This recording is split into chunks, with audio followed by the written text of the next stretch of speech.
Oh, there's so much.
On behalf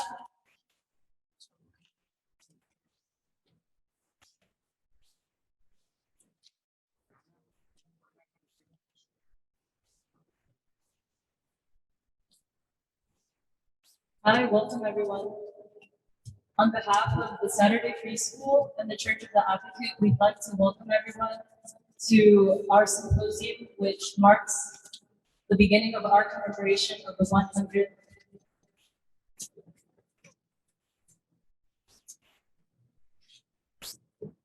100th anniversary of the Communist Party of China.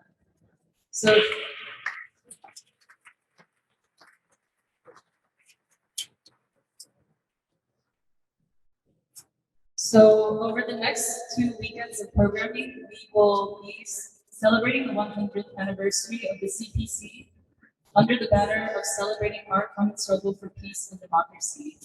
And our programming begins with tonight's symposium entitled Artists, the Philosopher, and the Black Panther, the rediscovery of China through the Black freedom movement. We're going to begin with an introduction, a series of singing, panel presentations, and discussions, and finally we will end with a discussion all together in the church. So once again, thank you all for attending tonight. We're very looking forward to our programming, and I'd like to welcome Dr. Partridge of the Church of the Advocate to provide a few remarks.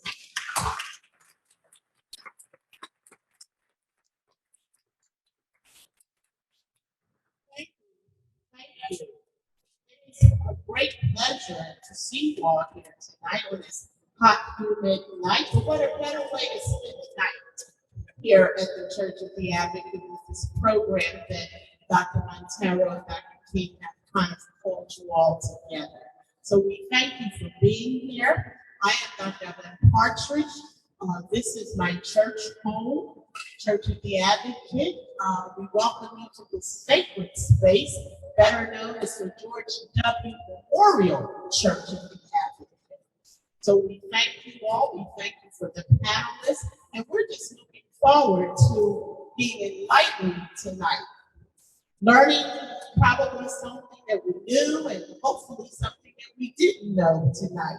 So we thank you all, and I would truly be remiss if I did not say that we have church service Sunday morning at 10:30. All are welcoming. We are a welcoming church. We are the church that truly lives the gospel. So we just thank you. We thank you. We just thank you so much for Dr. Montero and Dr. King. We just thank you for this gentle giant that is in our midst tonight. And we thank you all so much. Thank you.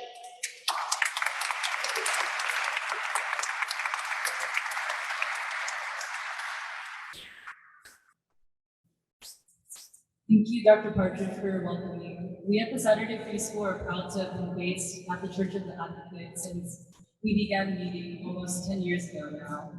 And in many ways for us, the Church of the Advocate is a spiritual and a political home. So thank you for having us here tonight.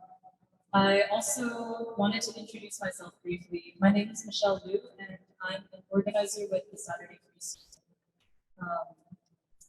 Next, I would like to introduce Jacob and Serafina Harris, who will be singing the Chinese national anthem and the Black national anthem.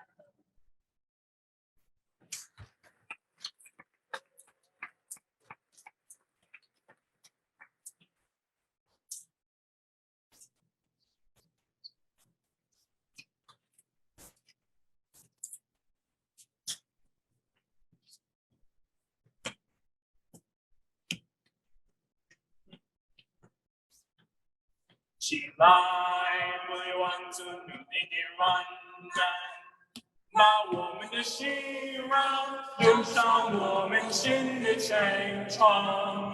中华民族都要最危险的事啊！每个人背后在发生最好的好事，起来，起来，起来！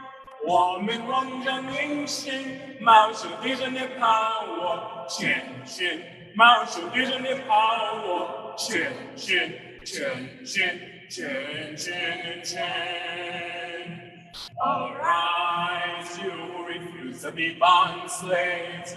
Let's stand up and fight for liberty and true democracy. All the world is facing the chains of the tyrant. Everyone who works for freedom is now crying. Arise, arise, arise. All of us with one heart, with the torch of freedom. March on, with the torch of freedom. March on, march on, march on and on.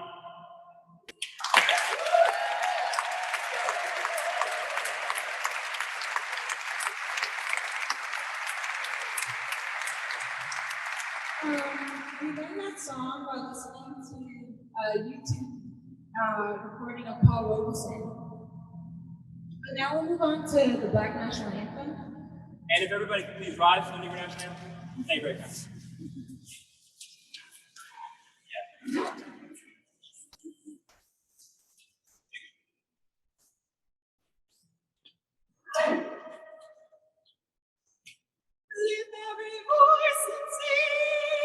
Lift every voice and sing till earth and heaven ring.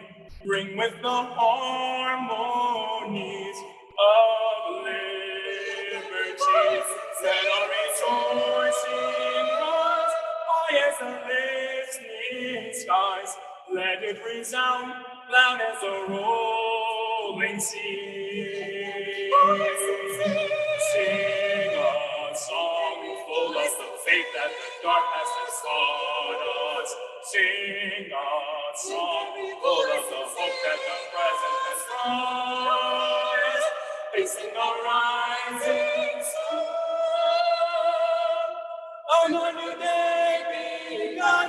Let us march on, let us march on, till the day is won.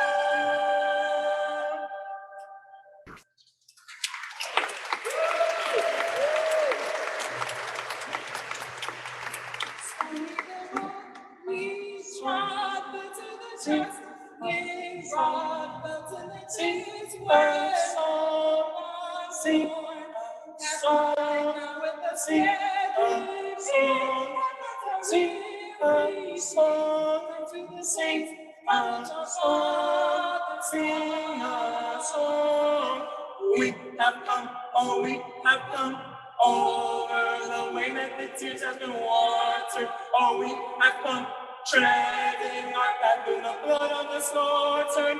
On the gloomy path, now we stand and dance, where the white gleam of the mercy is past.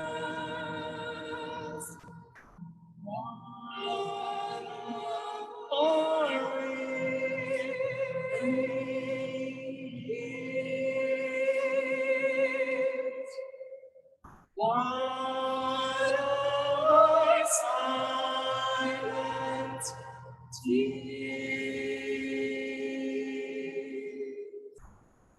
Thou who hast brought us thus far on our way.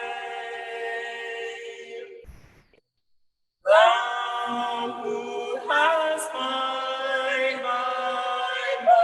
led us into the light. Keep us forever in the path we pray.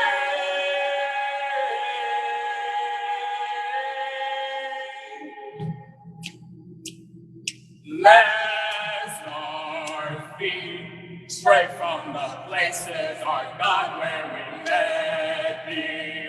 Lest our hearts choke with the wine of the world, we forgive thee. Shadow beneath my bed, may we forever stand true to our God, true to our native land.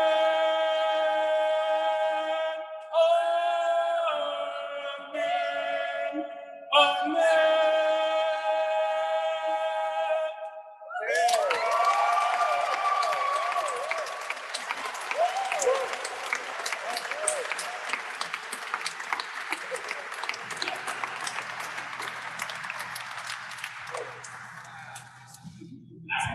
Thank you, Serafina and Jacob, for two outstanding renditions of the national anthems of the two great civilizations. Next, I'd like to welcome Dr. Anthony Montero to provide a few remarks and an introduction for this evening's program.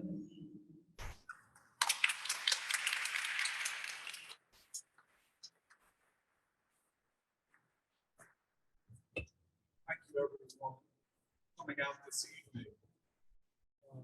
This is a truly historic event for our city, for our nation, and for humanity.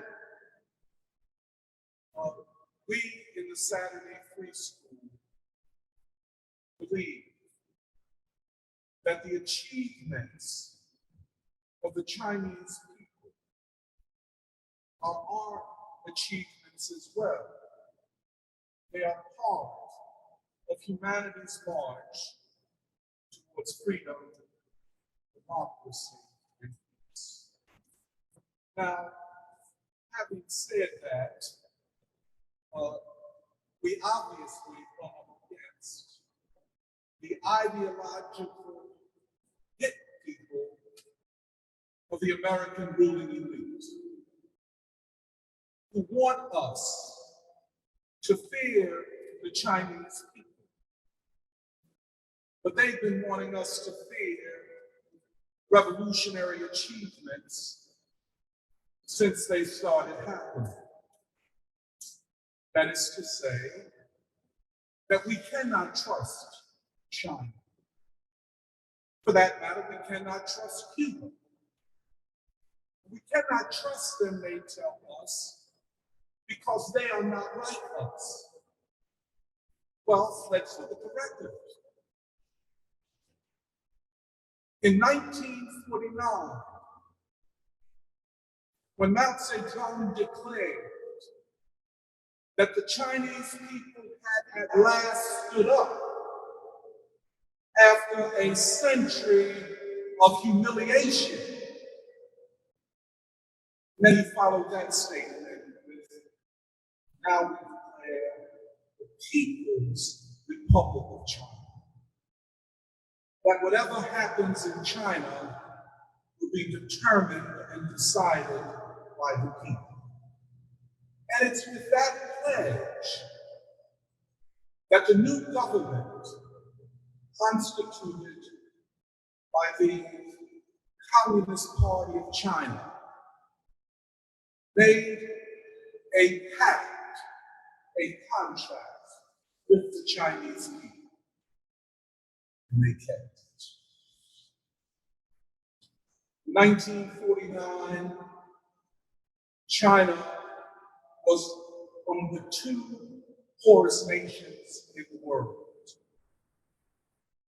China was poorer than the continent of Africa, much of which was still under colonial rule.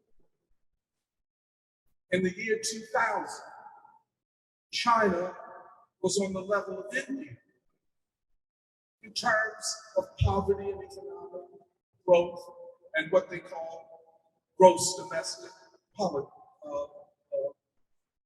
Gross domestic Products. Yeah, whatever. Products.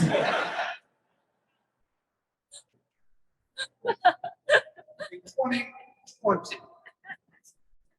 China accounts for 1/3 of all the imports in the world. It's the major trading nation in the world and the major manufacturing nation. This is not just a proud moment for China.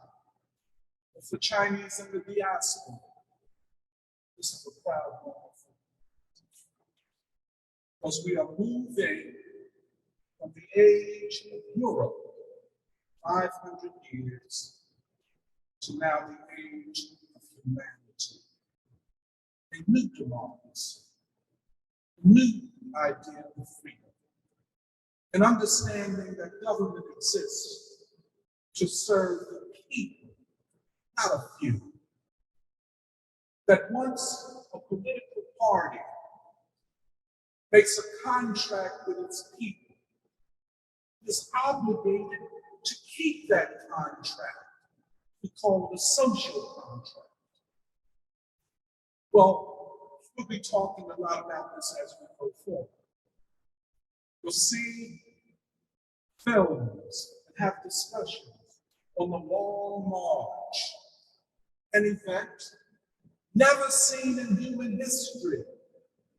Almost 200,000 people marched, walked 6,000 miles. Revolutionaries who regrouped in Yunnan.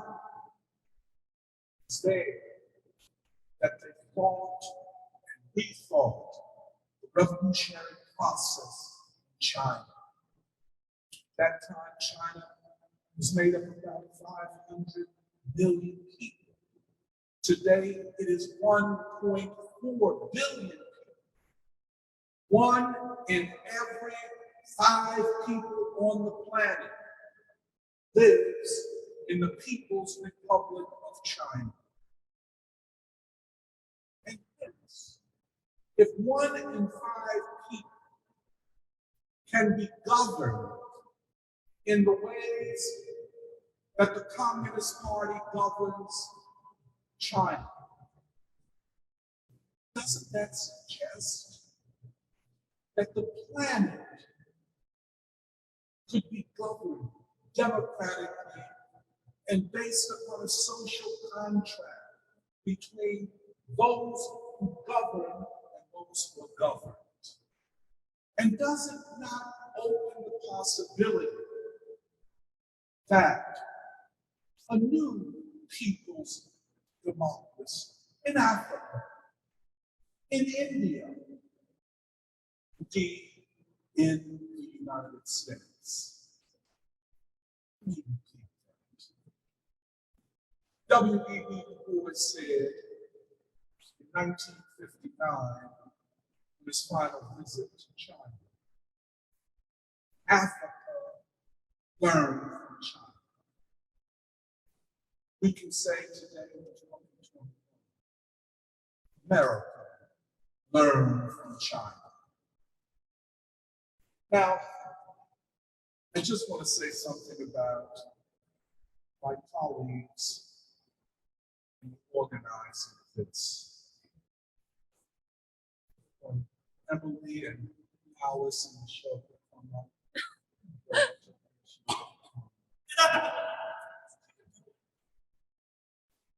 Where's Alice? Come on, Alice, come on.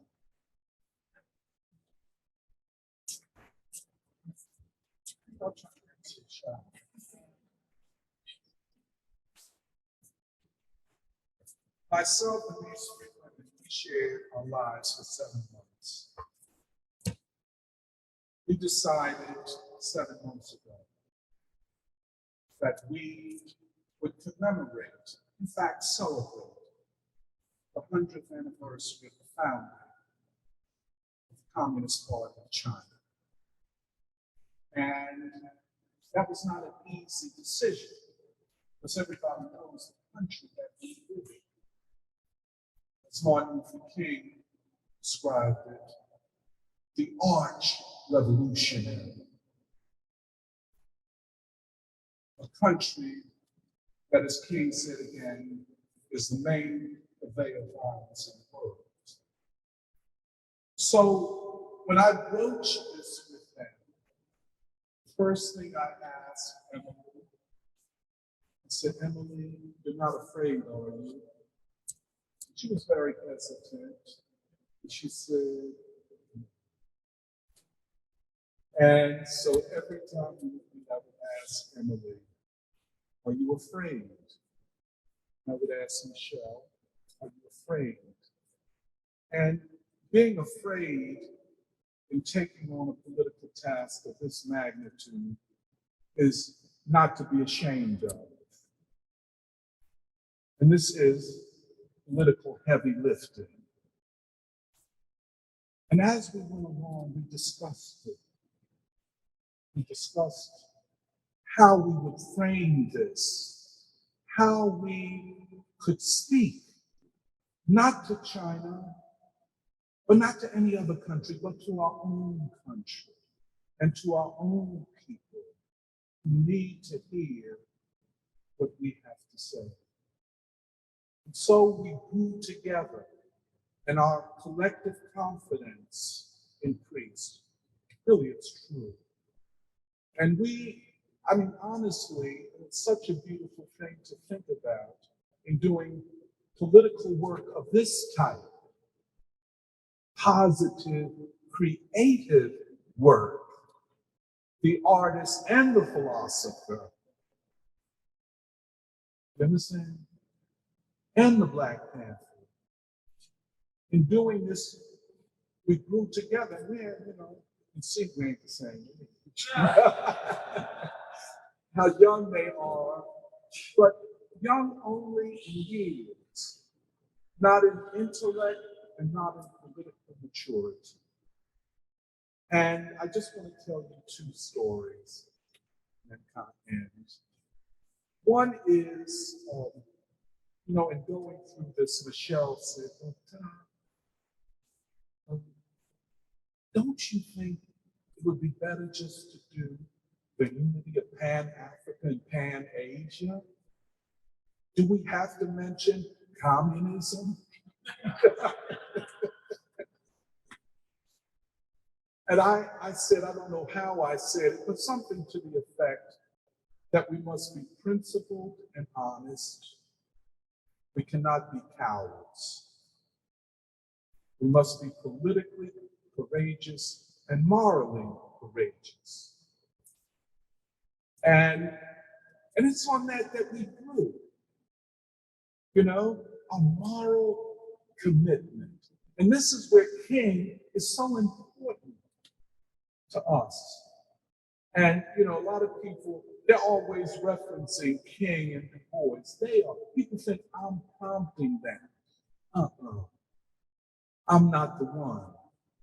It is from their reading, and they're constantly studying and thinking about not China alone, but America, where they are located. And of course, as we grew, it became clearer to us. Language, conceptualization. Where are the minds of our people, and how do we move our people forward in the struggle for peace and peaceful coexistence, to diffuse the war talk? Then there's one other story I want to tell you about. Next week we will do some in-depth investigation of the genius of Mao Zedong. A genius who was not always right, who made huge mistakes, but a genius without whom you would not have had the Chinese Revolution. You just couldn't conceive of it without him. But he made huge mistakes. And so we'd be sitting around, we'd go places, well, why did he have to do it that way? Why did he have to initiate the Cultural Revolution and attempt to decapitate the Communist Party? Why? You know what I'm saying? So we're going social, psychological, we're going political, we're going all different kind of ways, reading this book and the other article, and still could not find anything satisfactory. So Michelle texts me, and she said, Doc, I finally figured it out. Take this. She said, Mao didn't have a good relationship with his father. To me, that was a bit Freudian, a little bit too Freudian. He didn't have a good relationship with his father. It was a text message, yeah. But see, the thing about Mao, he was raised by his mother, who was a Buddhist, and he was very close to his mother. Now, for an African American male, the mother is the king. So for me, I said, no, Michelle. It is his relationship to his mother that gave him the confidence to do much of what he did. Now, you know, Afro-America, because of enslavement and the breakdown of the family, is very matriarchal. The community is anchored around the mother. We see, at least I see, men through their mothers. So I'm a man I like to know not just who you are, but who is your mother. And if I could find out who your mother is, I could know you better. And then I want to know what your relationship to your mother was. So I think, I don't know whether we resolve this, but I think there's something about Mao Zedong, a super genius, an unbelievable, courageous revolutionary who led the great Long March, but also led China to independence and freedom and the possibility of socialism. It was unbelievable, but he made mistakes. But a mistake, and even great mistakes, does not nullify the great contribution to humanity. And so, through Mao, we look at China today. I have to admit, when I read the press, I hear the news, I feel proud. I know about the war in Vietnam, an Asian country. I know about the atom bomb, Hiroshima and Nagasaki, an Asian nation. I know about the Korean War and the genocide and the use of chemicals, an Asian nation. I know how the United States attempted to strangle the Chinese Revolution at birth. And to see it today, a dark nation, we know that it's not a big difference between a group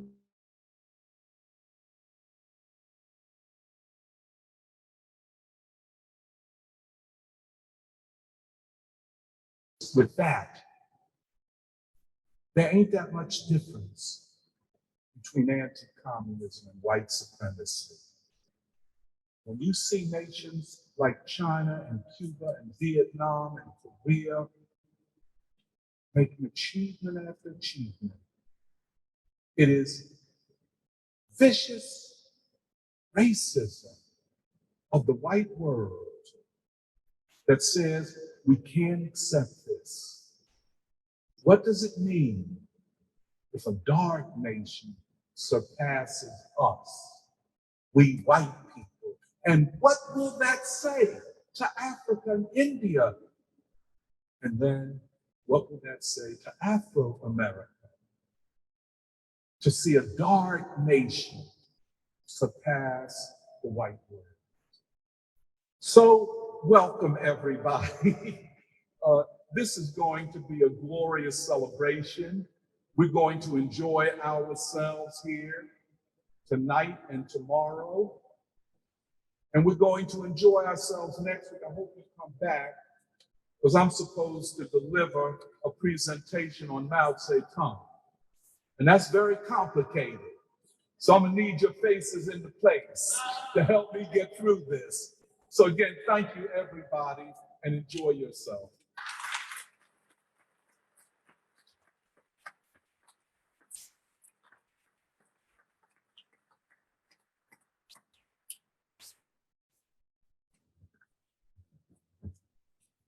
Thank you, Dr. Montero, for the introduction.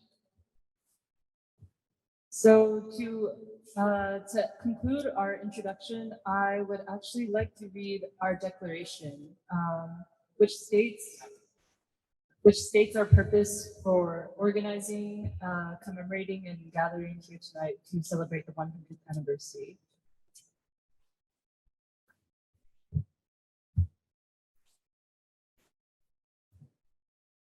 A declaration commemorating the 100th anniversary of the Communist Party of China and celebrating our common struggle for peace and democracy. The world is at a historic turning point. The 500-year dominance of Europe and the West over humanity is coming to its end. The darker races of humanity are rising, and we are moving from the age of Europe to the age of humanity. At the center of this transition is China, which has for over 70 years recorded spectacular achievements in science, technology, eradicating poverty, and building people's democracy. These achievements would not be possible without the Communist Party of China, founded 100 years ago in July 1921. We look upon this event as world historic on its own, but more so because of the events which have come in its wake.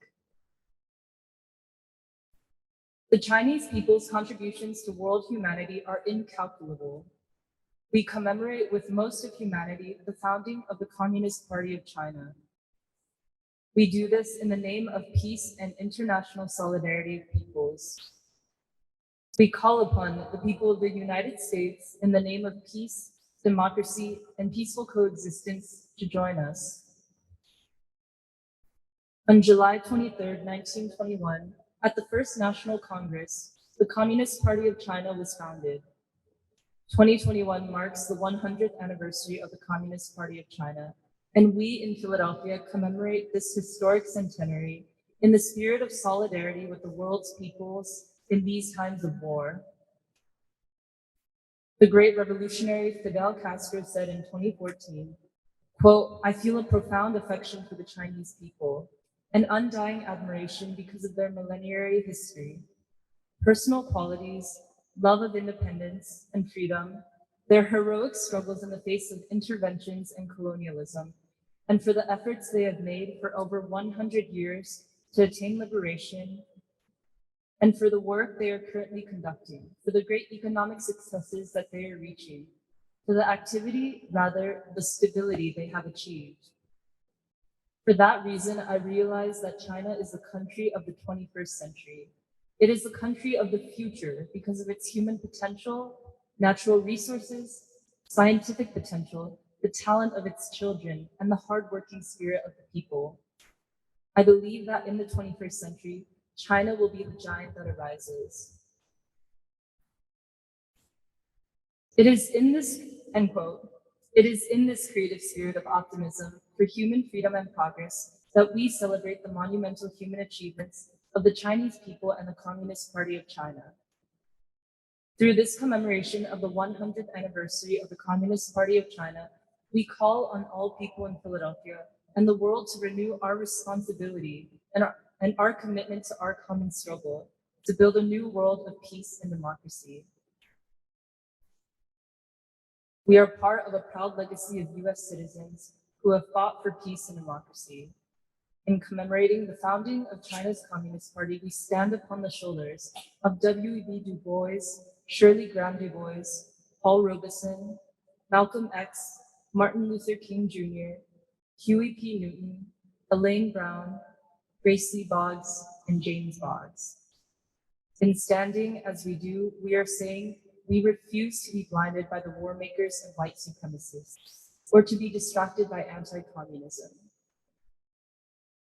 Emerging from over 100 years of extreme poverty, exploitation at the hands of foreign imperialists and dynastic rule, and a 20-year-long civil war, the Communist Party of China led the world's largest country to freedom. It successfully completed the strivings of hundreds of years of peasant uprisings, the Taiping rebellions, and Sun Yat-sen's national reform movement for self-determination and people's livelihood. Over its 100 years of life, the Communist Party of China has governed and improved the lives of 1.4 billion people. This year also marks the 85th anniversary of the completion of the Long March. The Long March was an epic 6,000-mile strategic military retreat of the Chinese workers and peasants' Red Army from the Kuomintang that took up to possibly 2 years. Armed with class consciousness, ideals of new democracy, and the vision and leadership of Mao Zedong, the workers and peasants marched through marshlands and snow-capped mountains for freedom. The Long March was an assertion of Chinese civilization, and it consolidated the leadership of the Communist Party of China and its relationship to the people. As American journalist Harrison Salisbury wrote, quote, "No event in this century has so captured the world's imagination and so profoundly affected its future," end quote. We study and celebrate Mao Zedong, Zhu De, Zhou Enlai, the Long Marchers, and the party, for they are the ones who believed that it is the people who make history. We rely on and celebrate the work of American journalists, such as Edgar Snow, Helen Foster Snow, Agnes Smedley, and Harrison Salisbury, whose firsthand accounts of the Long March and the people impacted to this day remain some of the most truthful testimonies of such an epic human achievement. Our responsibility to pursue the truth is more important than ever. We live in times of great economic, political, and civilizational crisis, and of the real possibility of world war. The American ruling class uses ideology and culture to keep the working class nihilistic and divided. As China rises and offers a multipolar world, the American state increasingly threatens war against China and Russia under the veil of defending democracy and defeating authoritarianism. In these times of crisis, we call on the people of Philadelphia and this nation to remember Martin Luther King's proclamation that humanity is wrapped in a single garment of destiny. In the face of America's current insistence on, quote, democracy against, quote, authoritarianism, it is the moral imperative of the American people to remember the legacies of W.E.B. Du Bois, Martin Luther King Jr., Fidel Castro, Paul Robeson, and Huey P. Newton. Their legacies lead us to the analysis that the dividing line of the 21st century is that of war or humanity. We commemorate the 100th anniversary of the Communist Party of China, not to simply celebrate their historic human achievements, but to stand with the side of humanity. The same ruling elite who promote, quote, wokeness in finance, big tech, state intelligence, in universities is ready for the destruction of China at the cost of the American working people. The left has not shown a willingness to unite working people in the struggle for peace, democracy, and peaceful coexistence. Despite how much the narrative today says the, quote, anti-racists are winning, the American working people live in an economic crisis unseen since the Great Depression. America is a society driven mad by the evils of war, white supremacy, and poverty. We strive for the democracy Du Bois understood as opportunity, that is, freedom from poverty and the opportunity to unleash people's civilizational potentialities. Our fight today is for what King described as a revolution of values, one which will allow for a new human being to be born. We believe America can learn from China and her people's 100-year struggle for new democracy. In such a crisis, the American people must choose the side of humanity. As Martin Luther King Jr. said in 1967 against the American war in Vietnam, quote, "We are now faced with the fact, my friends, that tomorrow is today. We are confronted with the fierce urgency of now. In this unfolding conundrum of life and history, there is such a thing as being too late. End quote. In the East, China already lives in the future. In just 100 years, the Communist Party of China has lifted more than 800 million Chinese citizens out of extreme poverty. Its cadre, from the grassroots local workers to leadership, plans, builds, and executes for the livelihood of its 1.4 billion people, 1/5 of humanity.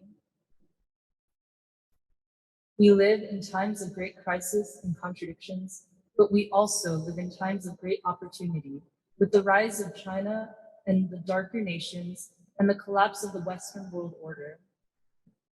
In Philadelphia, a city with a rich legacy of arts, culture, philosophy, and politics, we grasp hands with the Chinese people and celebrate our shared struggle for peace, democracy, and freedom. Thank you.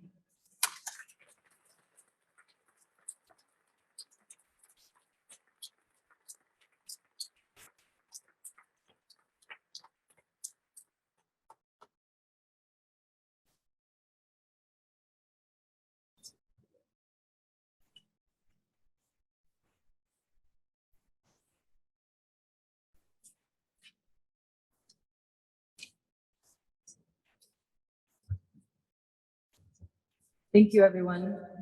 I would now like to begin our presentations for the evening, which will be featuring the artist Lily Yeh, the philosopher Grace Lee Boggs, and finally, the Black Panther.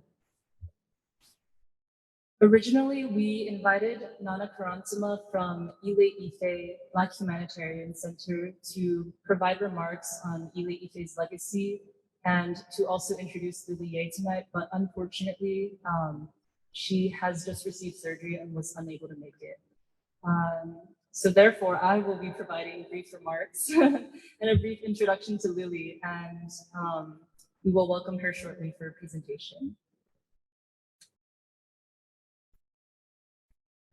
I wanted to begin with a brief biography of Lily. Lily Yeh was originally born in China and came to Philadelphia in the 1960s to study art. She developed an illustrious career showing in Philadelphia's major art galleries and teaching across major universities, and she was trained in the Chinese classical arts. In her own words, however, she said, quote, "Strangely, my deep rooting into life did not happen until I began working in inner city North Philadelphia. In my effort to return home to that dustless world, I traveled far and studied religion, world culture, and art. It was in the dilapidation of North Philadelphia that I found my path of return." So as many of the people in attendance here know already, Lily collaborated with Arthur Hall, the members of Lily Yeh, and also the youth and the people of the North Philadelphia community in the 1980s and the 1990s to develop what would become a very remarkable synthesis and a very remarkable project, the Village of Arts and Humanities, which still stands today in North Philadelphia. She was originally invited in 1986 by Arthur Hall to revitalize a series of abandoned lots beside the Lily Yeh Dance Center and transform them into mosaics, sculptures, and art gardens. As I'm sure we're going to learn in a few minutes, in a matter of years, this blossomed into an 18-year-long project, transforming over 250 vacant lots into intercivilizational mosaics, art parks, gardens, truly a sight to behold. But before we talk about Lily's work at the village, I also wanted to introduce Lily as a person who I think is actually similar to the people who make up those of the free school, and that is people who are searching for the truth and trying to do what is morally right for the future of this society. It's a spirit that is held by many people today, yearning for what is morally right, what is creatively possible in society, but which so many people in the society, especially of my generation, have very little opportunity to develop in an honest way. Remarkably, it was at the village that Lily describes that her, quote, deep rooting in life began. She says, "I am a very late bloomer. I responded to my calling rather late in life, in my 40s, but I have been looking for it for a long time.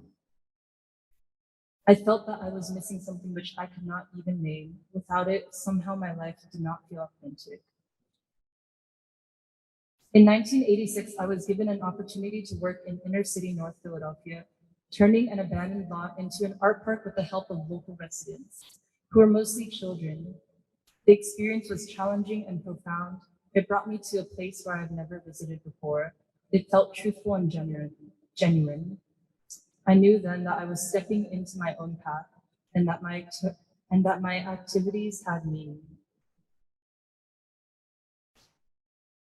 Finally, I would like to share a quote by James Baldwin about the moral responsibility of the artist, which I believe Lily's work has captured as well.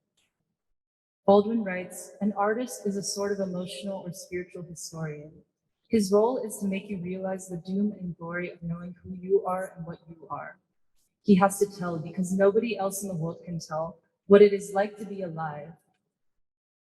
All I've ever wanted to do is tell that. I'm not trying to solve anybody's problems, not even my own. I'm just trying to outline what the problems are. I want to be stretched, shook up, to overreach myself, and to make you feel that way too." And from his essay, The Creative Process, he writes, the precise role of the artist then is to illuminate that darkness, blaze roads through that vast forest, so that we will not, in all our doing, lose sight of its purpose, which is, after all, to make the world a more human dwelling place. Finally, I'd like to end by saying that I think we're incredibly lucky to be based in a city with a history that captures the spirit of the people and its possibilities. And in a lot of ways, I believe that history is distilled in what was able to be created at the Village of Arts and Humanities, where people, when given the opportunity, given the faith, were able to rise up and see themselves as creative agents who could move history forward, who could remake society on a foundation of peace instead of violence. And situated, of course, in the village is Lily Yeh, its creator and founder, without whose spirit of selflessness and service to the people, the village could not have developed into what it was. So now I would like to invite Lily Yeh to present on her work at the Village of Arts and Humanities. And thank you for being with us here tonight, Lily. We're all very, very, very excited.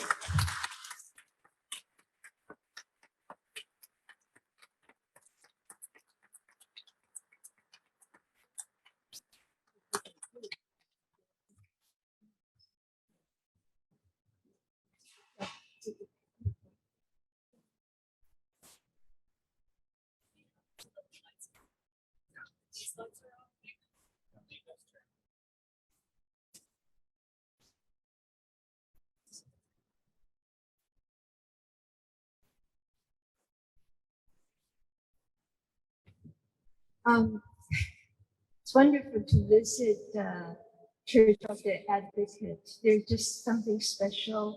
And every time I come, I feel stunned by the power, by its beauty, by history, and all the arts inside.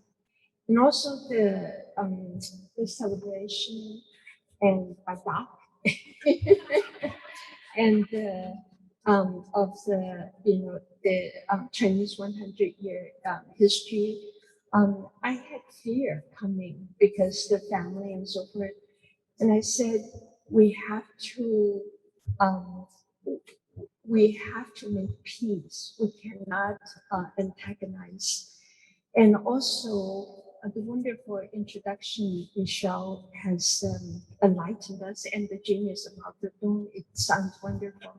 But in a way, the reason I have been actually very quiet and not participating so much in public event. And the reason I came today because I was feeling something so mysterious, something alluring, something about the composition of this community with the African American history and struggle, and leading a group of young people and old people too, but looking for our soul, looking for authenticity, looking for a meaning. And I said, wow, I have to come and meet the people. And I saw so many starry eyes full of stars and searching. And so it's just wonderful. Anyway, I want to start very briefly and just show the process of work. And after all the big statement about the life and everything, but my work is very simple. It's about digging the ground and then working with children, working with whoever, and not really knowing. And the reason I want to come to you today because it's that I didn't know. When Arthur invited me to come to North Philadelphia, I wrote a grant because everybody else was doing that. Why not give it a try? So I wrote a grant, and I don't think anybody would give me any money. And lo and behold, I got half of what I applied. And I couldn't believe it. I said, I don't know how to do it. And they gave me money. Now, what do I do? And then so I went and I said, wow, this is serious now. And then from the one lot, it was leveled to 10 empty lot. I said, wow, this is even more serious. Now what do I do? And I went to the how to say, the professional sculptors and landscape. And everybody said, you cannot do it. He's going to destroy everything you build. And then you have a drop in the buckets and you're from the outsiders, you're Chinese. This is not your community. So I was ready to run away. Wow, 10 blocks now, I can't do it.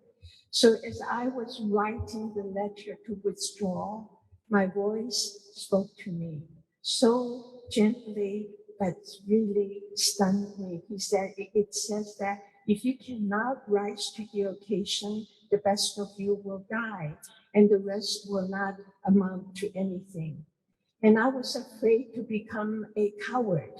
And I said, well, I have no idea, but maybe I can do something with the children, right? That's, yeah. And then so I went to Arthur for help, and then he said, you have to look for Jojo. Maybe we can start to show the slides. Yeah. I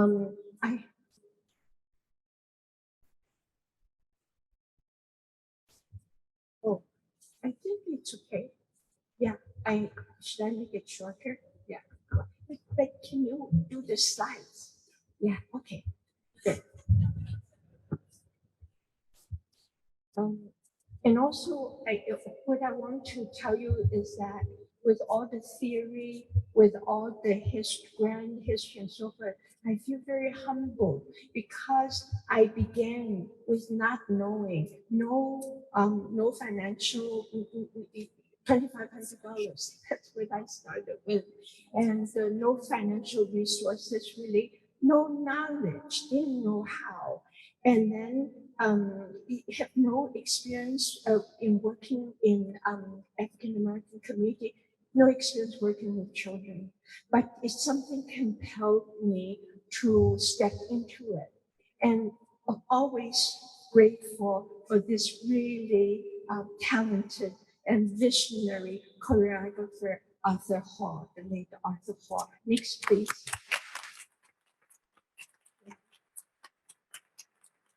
I went to Arthur Hall for help, and he said, you have to find Jojo. Jojo lived in a semi-abandoned house. He heard words on the street, there's this crazy woman looking for you, wanting you to help. And twice he escaped. The third time he came, and I asked him, I said, Jojo, you have to help me. And I shared with him the idea of building a park. A park I have no idea how to do, but he bought into it. So this is how we start. Could you do it when I say change? Yeah. And so if you go back No, the second one. Yeah, the next, please. Yeah. And since when I first began, I didn't even have design. I didn't know how to do it. So finally, I just pick up a stick and I do a circle, and I just say that this is where we're going to start. Looking back, I was lost. I didn't try to help people's problem. I tried to find me, not knowing what. So I do a circle and I just say, from here, we're going to build. Next, please. And so adults need to come, who is this person coming to do this? And but kids came. They were so enthusiastic. And so Philadelphia Green gave us wood chips. And Yama is only 3.5, brought his work truck to help us do it. Next one. And so, and then I said, this place is so arid, we need to plant trees, but we didn't have money to buy trees. So we used lath wire and then we built, and it's the kids through the street. Not only they were not destructive, they come every day. They admire Jojo. Jojo is a person have no income, no resources, but he is a strong man. And so they come every day. And that's how we started the children's program. Next, please. And so we recycled the Belgian blocks, and then Jojo would put the cement over on the, next, please. Yeah. So I said, wow, this is great. I'm going to do the mosaics. And so I made the design. I showed the children. I said, look, this is color contrast and line here, blah, blah, blah. So they said, yeah, great. Put the design and blah, blah, blah. And then went and did it. And I was so in distraught. I said, wow, it's not like what I designed. I'm going to take everything down. And so, unfortunately, life spoke to me through an assistant. And she said that, Miss Carol, she said that, Miss Lily, would you calm down a minute? What's better than the little hands touching the blessing the sculpture? And I understood. And so I just let it be. And those are my little heroes. Next one, please. And so after they done, and what they have done are still at the village. Those are our tree of life. And Jojo would water it every day. I said, Jojo, you don't have to do that. This is a cement. And he said, wow, you don't understand that. This is the water spirit, this yin and yang, in and out. I have to water it. Lo and behold, he watered the spirit. He watered put water in the spirit of the community. And so after 3 tries, I said that I came here totally unprepared, but the willingness to give it a try. And the 3rd try, I designed the mural, next please, and which is still standing at the village today. It became our guardian figure. And the rainbows come, the African villages on your right, and then full of abundance and life and color and so forth. That was my dream for the community. And during the process, it was so wonderful because at that time, nothing happened in North Philadelphia, so much destruction and drugs. But people were as excited. They would put the beach chair and watch the thing going. She said, this is better than going to the beach. And we would get message from 17th floor public housing say, girl, we like your color and you better hurry up. So, and those are done by the little children still there today, guarding the village. Yeah, next please. And the children who participate became the guardian of the park. Forever grateful, Jojo, my brother, my mentor, my guardian. Forever grateful. Next please. And Jojo had nothing. But he was his spirit, and he was such a wonderful storyteller. And he would provide at that time, well, I didn't have time, but anyway. So big man, it's big, right? Yeah. So he came, and he was going to be a basketball player. He hurt his ankle, the dream died, and got involved in drug selling for 20 years, destroyed community and his body. And he suffered so much pain, he had no place to go. He came to Georgia for refuge. And there was a war, an alley. I said, what should I create for the community? And I said, the community is so dangerous. Let's put the image of the angels to protect us. We learned from the church, right? Yeah, angels. And so I said the angels have to come from Africa, Ethiopia, angels. And so I rolled them up into 8 foot tall. So I was paid, next please. And so big man never did the art, but I coached him. So next please. And he suffered so much every day. He has to soak his feet every 3 hours in ice water because the pain was so intense. But every morning he got up because creating beauty gave him the strength to face another day. And that's the angel alley. Next, please. Ethiopian angels. It makes with art, almost artless, but somehow. Next, please. Next, please. That's our angel alley. And unfortunately, part of it is destroyed now, but it's always stayed for 30-some years. Next, please. And protecting and guarding the community. So I feel it's important because angels doesn't belong to just church. It belongs to all of us. It is public art and it's of the spiritual power to protect the community. Next, please. And then people say North Philadelphia has no resources. I felt that at the beginning, you have to bring everything in. I was wrong because there were all this hidden treasure and depends on one's imagination and understanding. And that is it actually first brought me to North Philadelphia. It's very Chinese. It's extreme yin darkness is ready for transformation into the light, into the fire, into the passion, and into the lust for life. And so, everybody was on drugs. I didn't know, but I was so happy that all adults came and helped me. So people said that you can't work with them because they are on drugs. It ruins our reputation. And I said, if they don't come, who is going to help me? So I said, let's work together. Don't think about let's leave the positive, the negative behind. And let's see what we can together. And so, next please. And so we did I was going to get the professionals, but that's going to knock out half of the grant before we even see the building. So I said, why don't we do ourselves? Well, I want to make a beautiful wall, so I need to dig into the ground. And the ground is completely filled with the debris and bricks and so forth. I said, wow, we need to rent the Bobcat. So we rent the Bobcat and it came and nobody knew how to drive it. And then the Bobcat driver was moved by us. He showed us, it's simple. There's a chart there. So we became very good driver. And then there are retired workers, and now we have a Christian hermit on our block, engineer, genius.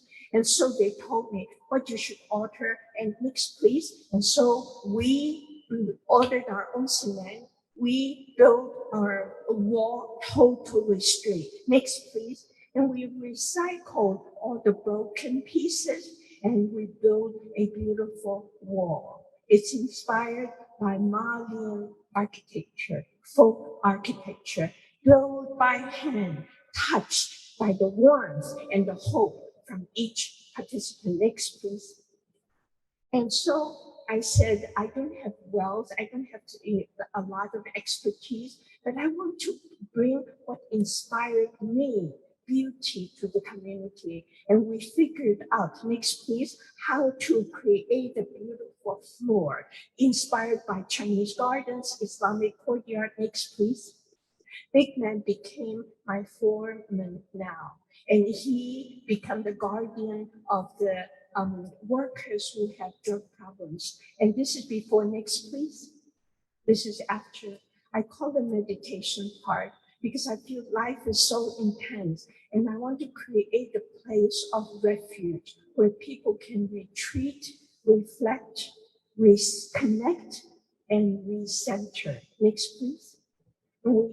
Chinese influence. Next, please. Chinese gardens, Islamic courtyard. Next, please. Yeah. Next, please. You can only do that with little money and in North Philadelphia. And so we became confident and we take on house.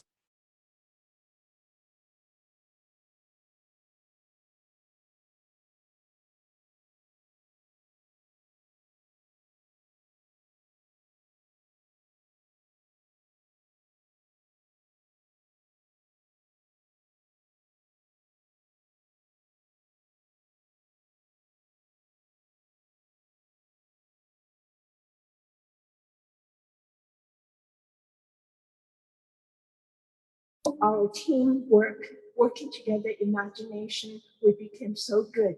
It's the team. You know, I designed the big man and his whole crew member from North Philadelphia. They made this. And from Ghana, inspired by Ghana, West African architecture. Everything we treasure is open to the community. It's open, but we guard it with beauty. Next, please. Next, please. The bad land is transformed the land of enchantment. Next, please. Next. And we have performances for children. Next, please. And we deal with, next, please, dance and theater and so forth. And this is African folktale. Next, please. And we deal with difficult materials, dead children speaking, incest and violence and drug. We deal with that, and we create the theater, and we invite community to participate. Next, please. And our teams, next, please. Our beloved German Wilson. This happened right here at the Church of the Advocate. Yes, yes. Mama Tola, Mama Brenda. Wow, wow. Mama Brenda, thank you, thank you. Next, please. And this is our first theater because it pulls it apart. It's from people's interview, and they say the neighborhood pulls it apart. And that's our performance at the village. Next, please. It's just so many moving stories. I don't have time to talk. And we always celebrate because everything they talk about North Philadelphia, this bad, that bad, that bad. I say, no, we refuse that. And let's look at ourselves. Next, please. And we find ourselves beautiful, desirable, talented. Next, please. And when we make ourselves beautiful, next, please. We make puppets, angels. Next, please. And we make a puppet so big, we march down our parks and we bless all the houses and we bless the abandoned lot. And I think when Mayor Rendell was here, next, please. He couldn't stop blessing. It was so much fun. Yeah.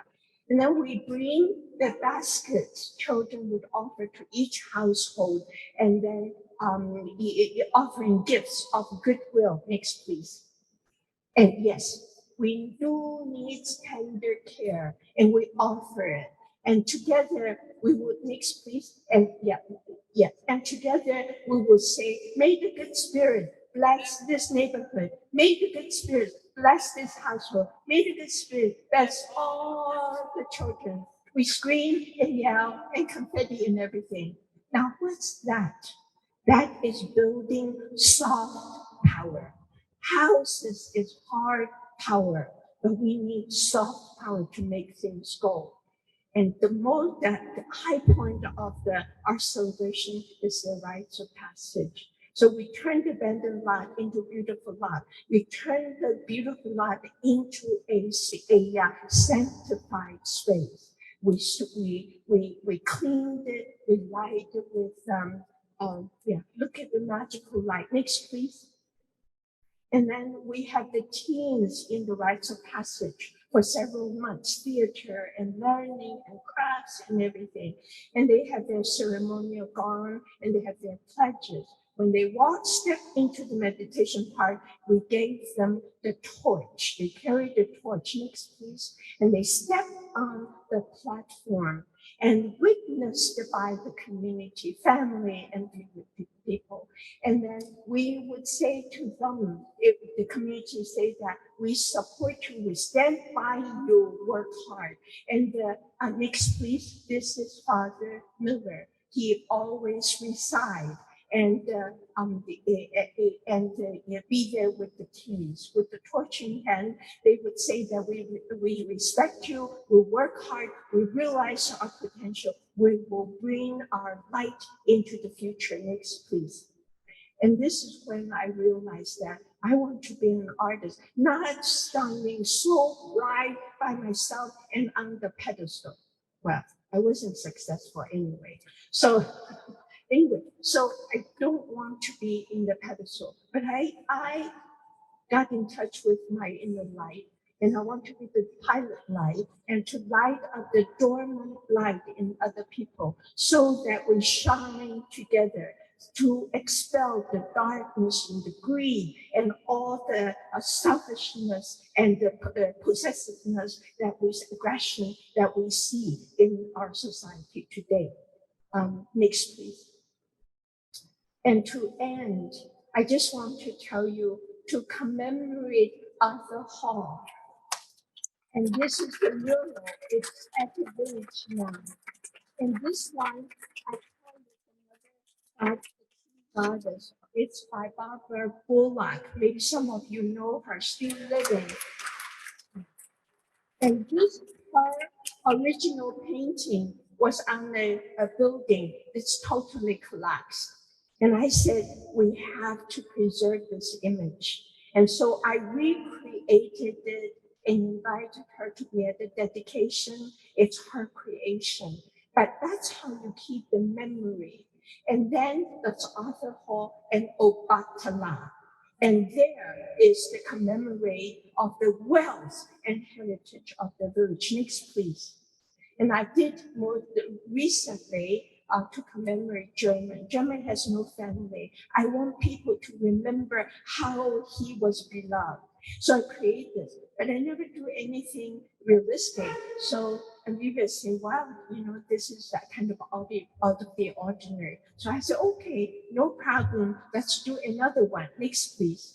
And this, to our beloved theater director, H. German Wilson. So he will be remembered as long as this village is there. That's our beloved village. And it's been created, will be installed in early September. And to end, I just want to offer a poem by powerful Federica Garcia Lorca. What the work is about. You talk about humanity. You talked about searching for authenticity. And here he says, the poem, the song, the picture are only water drawn from the well of the people. And it must be given back to them in a cup of beauty that they may drink, and in drinking, understand themselves. Thank you.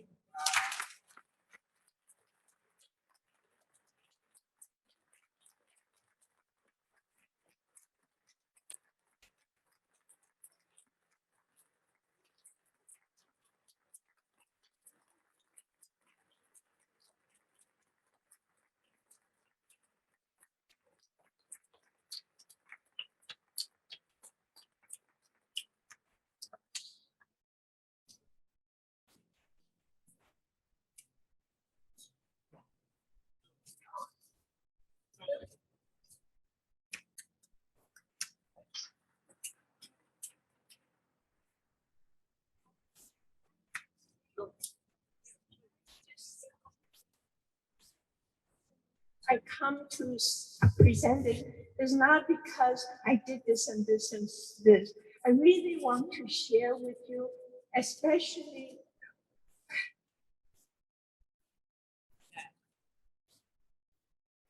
I think free school just has a very special spirit that really touched me when I was trying to find myself, my voice, and my authenticity.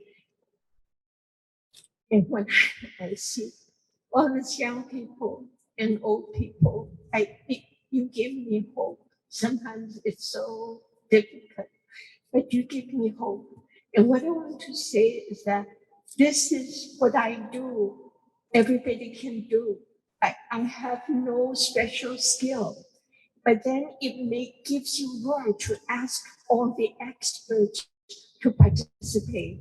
We have no special wealth, but it forces us to see the unseen, undiscovered wealth in the history, in the broken, and in people. And you give people to step on the platform.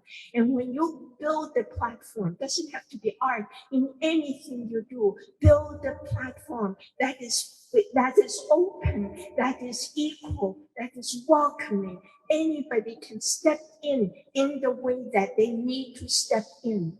And what we need to do is that we hold the rudder. And doesn't matter, people come in for long, for short, and so forth. But each one of you, I see in your eyes, and that you hold the rudder for your vision, for your life's destiny. And you just open it up and let people come in and off. And you just go, it's like driving a train, there's a direction. As long as you don't give up, other people will join you. It is that simple. And all that equality and love and so forth, you don't need to say it. You just do it in the practice. And when people come, just embrace them. Jojo, Big Man, they are my teachers, but they all have drugs. They didn't have jobs. They were disdained, put down by the society. And drug addicts, I went to their meetings. That's how I fear to start. They make me cry. They breaks me down. It's Shakespearean materials about how they struggle to find their footings. And the word is so true. That's why brokenness is hard, but it's valuable. But there, life cracks open to us, and we have to stare at it in its severity, and in not running away, in embracing the violence, embracing the failure, and disillusion and so forth. And that's how we transform beauty, transform beast into beauty, just in that act of openness and embracing and finding your own personal truth. And I found it, and they are all my teacher, and Mama Brenda is my teacher and Baldwin. Thank you.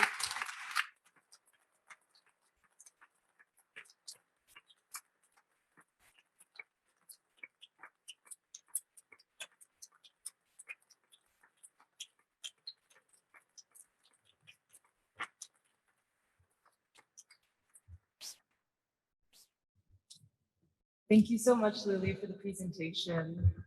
And also welcome, Miss Brenda. Maybe you could say hi, but Miss Brenda has actually worked at the Village of Arts and Humanities since the early 2000s, if I'm correct.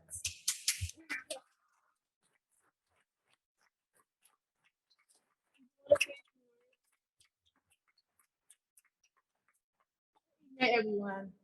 They were stalking me for a few weeks, telling me that Miss Lily was going to do this and do that, and they needed to find her. So I gave them her email address, and that's how they got in touch with you. And and when I spoke to her the other day, I'm doing a alumni event at the Village tomorrow from 2 to 6, and it's for all the students that went there since 2000. I started working at the Village in 1997.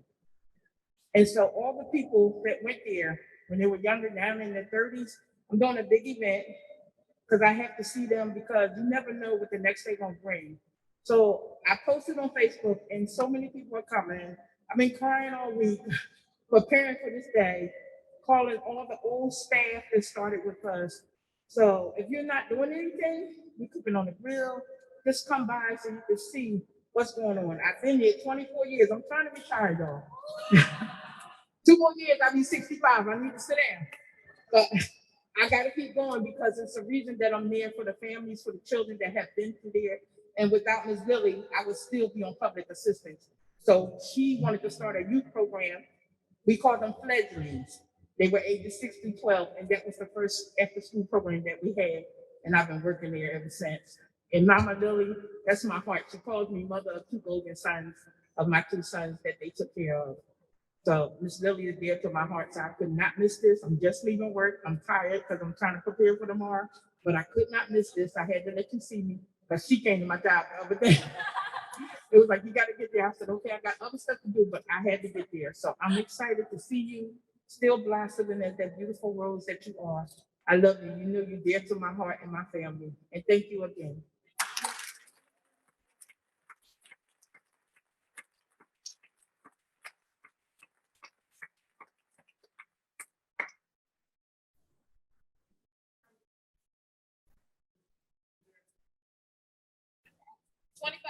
Germantown Avenue. Thank you.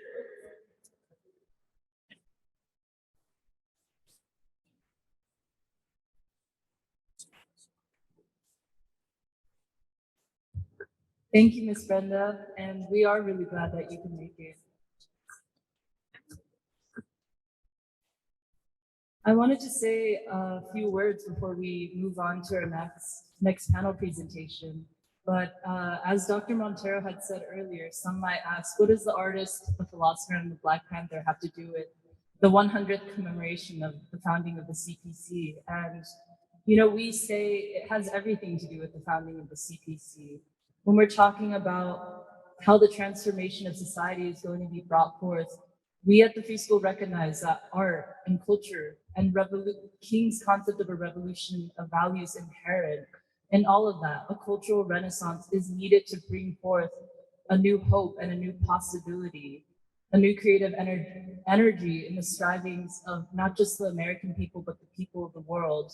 And we're very grateful that we have this lesson of the Village of the Arts and Humanities to draw from and to understand how that guides us in our struggle for peace and democracy in this city today. So thank you so much, Lily, for sharing with us. We really appreciate it.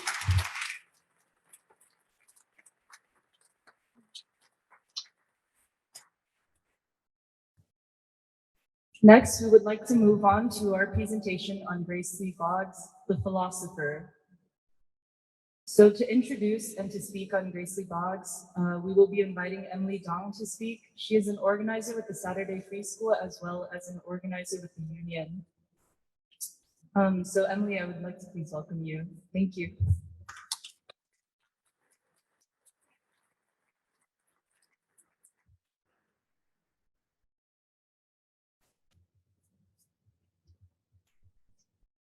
I want to thank Lily again for coming, especially because there's a lot in common with Gracie Boggs, who passed away in 2015.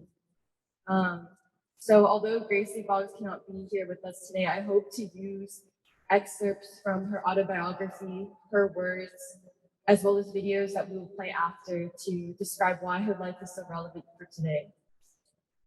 So as introduction, Grace Lee Boggs was a Chinese-American philosopher, writer, and activist who lived in Detroit and was part of the African-American freedom movement for over 60 years. Born on June 27, 1915 in Providence, Rhode Island, 1 year after the start of World War I and 2 years before the Russian Revolution. Grace Lee Boggs is best known for her close relationship with C.L.R. James and Raya Dunayevskaya as part of the Trotskyist tendency, but then later best known for her partnership in political activities in the Black liberation and Black power movement with husband James Boggs, a Black auto worker. Today, she is most often known as a figure of the, quote, Asian American movement, despite there being no Asian American movement back in her life. Many people, nonprofits today claim Gracie Boggs' legacy. In an age of identity politics, people will call Grace an ally of the Black struggle. but Grace and the people of Detroit understood her as part of the movement itself. In fact, Grace never really understood her Chinese American identity as victimhood. She begins her autobiography, quote, her autobiography, Living for Change, by saying it was her Chinese heritage which gave her the privilege of finding and being part of the most transformative political movement, the Black freedom movement. Quote, had I not been born female and Chinese American, I would not have realized from early on that fundamental changes were necessary in our society. Had I not been born female and Chinese American, I might have ended up teaching philosophy at a university, an observer rather than an active participant in the humanity-stretching movements that have defined the last half of the 20th century, end quote. And so, like I said in the beginning, the reason why I say all this is because this presentation on Grace Lee Boggs' extraordinary 100-year life as we celebrate 100 years of the Communist Party of China. I hope in this presentation to use her own words to share the meaning and relevance of her life, the higher philosophic synthesis she reached, and what she understood humanity's problems in our times today, and what the path forward should be. Things I believe she would share with us at this event if she were still alive. And so I will discuss the dimensions that defined her life, her constant optimism for the future, where it comes from, and her understanding at the end of her long, historic life of what revolution will look like in America to build the whole world anew. So Grace Lee Boggs, as the title of our event says, is a philosopher. But I think she's distinct because she is not a capital P philosopher who has stayed in academia, but she's a revolutionary philosopher, one who draws upon the reality of the people and an optimism for where humanity can go and free itself. But her formal training was in Hegel and Kant at both Barnard College and Bryn Mawr. But Grace always identified in her own words how much her philosophy and ideas were impacted by the consciousness of the Black proletariat. In other words, her ideas of revolution and changing society, her dialectics and the changing world around her and the sharpening of contradictions that she saw, they were all given concrete roots in life when she married Jimmy Boggs, a Black auto worker in 1953, and when she moved to Detroit, where she lived in the same house she shared with Jimmy until her passing in 2015. When talking about why she moved to Detroit and decided to marry Jimmy Boggs, she says, quote, he was more rooted and more secure in his identity as a human being than any man I had ever met, end quote. And I think a lot of people misinterpret her relationship with Jimmy Boggs. They put it in the romantic dimension. They give him a lot of credit, and she herself gives him a lot of credit. But the reason I bring this all up is because I believe she references how important Jimmy was to her life because he represented the Black proletariat, someone who moved from the deep South to the North and worked in the auto factories during an industrial boom and what that did to the consciousness of the whole community. Grace emphasized Jimmy because he in Detroit gave her an education she could not get anywhere else. It is the education of the Black proletariat which affected her philosophy, her understanding of the contradictions that define society, and what revolution could look like, and thus the vision of our future.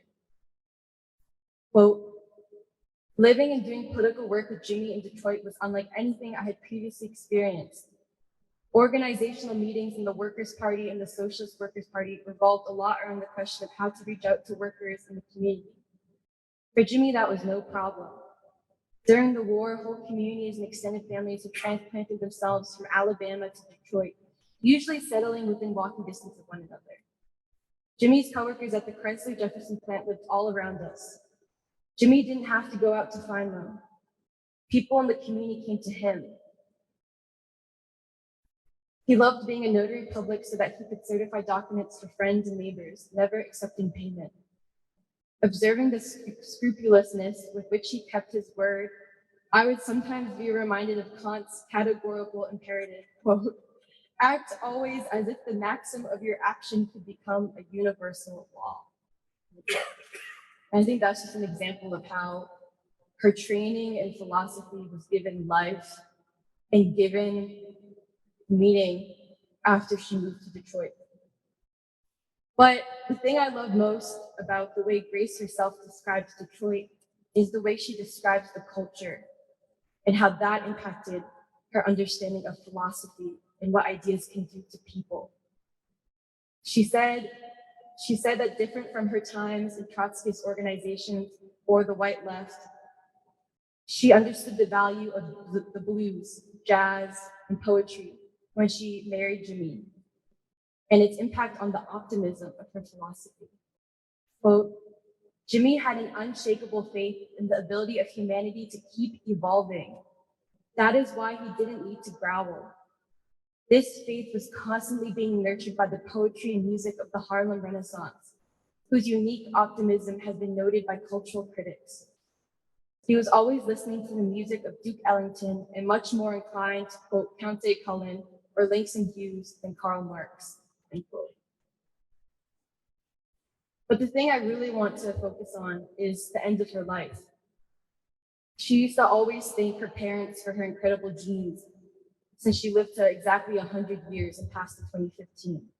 But even at the age of 98, 99, 100, you will see videos that I'll play from when she's getting very, very old, and she's still talking about revolution, revolution, revolution. And I want to bring up the question, at the end of her life, what questions did she see as the most important in our times?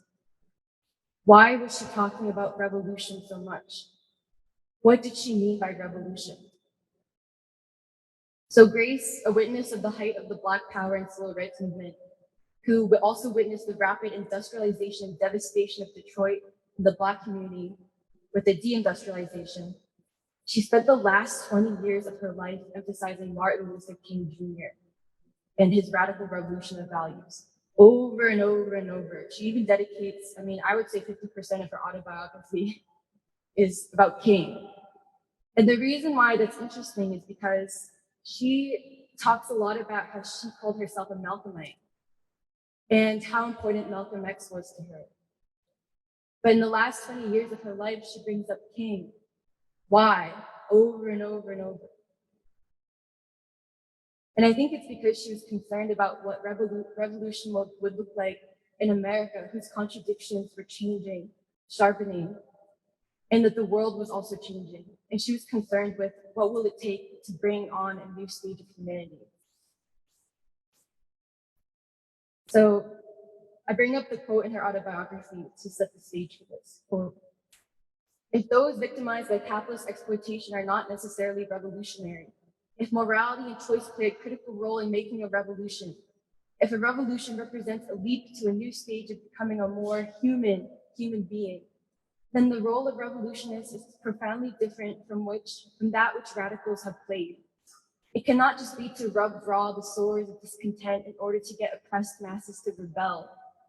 Recognizing the damage that a highly developed capitalist system pouring out goods from its assembly lines has done to the humanity of us all, victims as well as villains, revolutionists have a responsibility to create strategies to transform ourselves as well as victims of oppression into human beings who are more advanced in the qualities that distinguish human beings: creativity, consciousness, self-consciousness, and a sense of political and social responsibility, end quote. And in addition to her formulation, I would add, what has the impact of war and violence done on human beings? I think this helps explain why Grace spent the last 2 decades of her life emphasizing King's revolution of values, and why she made the pivot from Malcolm to suddenly saying, I made a mistake. I made a mistake not taking King seriously, because America itself had been changing too. She always talked about King's radical revolution of values as the path forward. And she also identifies King's triplets of evil: materialism, racism, and war, as the correct analysis of America's contradictions and crisis. And before I move on, I also want to say that her as a revolutionary philosopher is so important because she always identified the importance of the ideological struggle. The ideas are important. It's important, it changes how you see yourself, and it also thus changes how you interact with the rest of humanity, what you see your responsibility as. whether your identity is a victim or is your identity as someone who's responsible to changing the world. And so I think the interesting thing is, I read her autobiography years ago, and I read it when I was studying at Cornell University, and we even invited Dr. Montero, who I didn't even know at the time, to be the keynote speaker of our Grace Lee Boggs month. But I recently reread her autobiography as part of this presentation, and I suddenly realized that I also think she understood King as the American revolutionary. And I wanted to read a passage that was too long to type out, so I'm gonna look in the book. And here's the passage that I found so significant.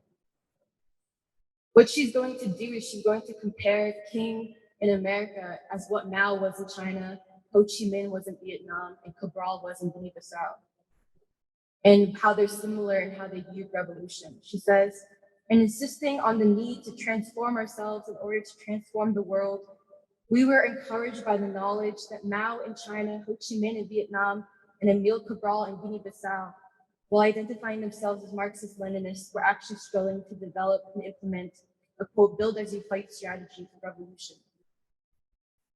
Mao, Ho, and Cabral struggling to make revolution in economically undeveloped societies where workers are the minority, and having learned from problems faced by Lenin and the Bolsheviks, recognize the importance of creating structures and programs to transform the masses into representatives of the new man and the new woman.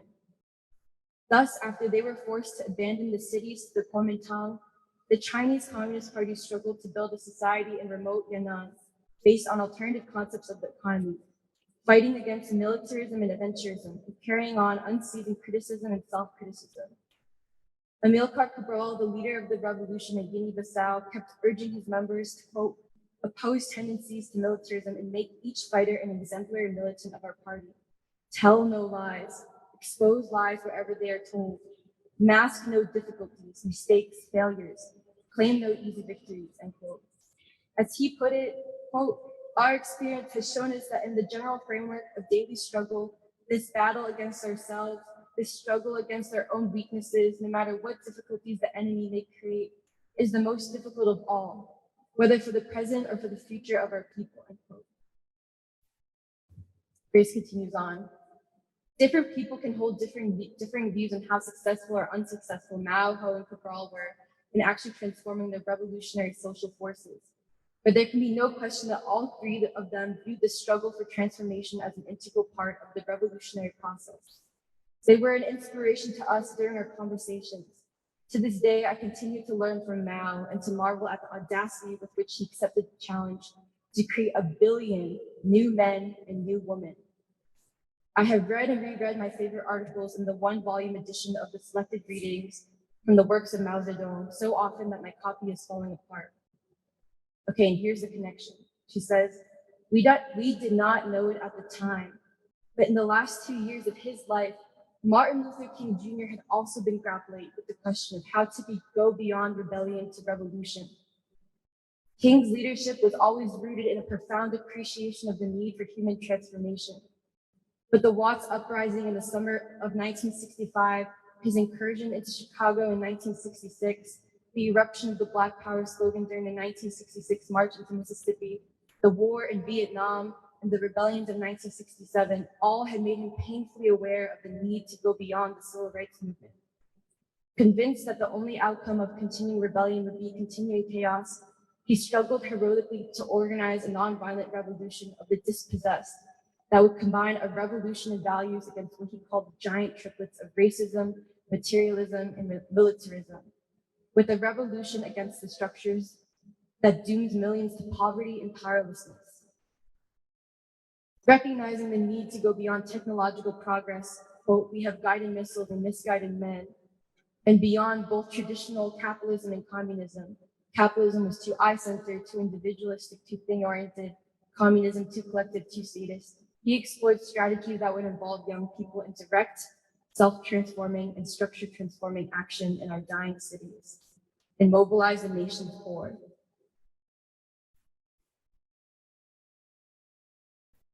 I bring up this quote, this long passage, because Grace at the end of her life, and this is something that I think we should learn from the end of her life in particular, and the ideas she was grappling with 24/7, is that she saw that what King said was correct.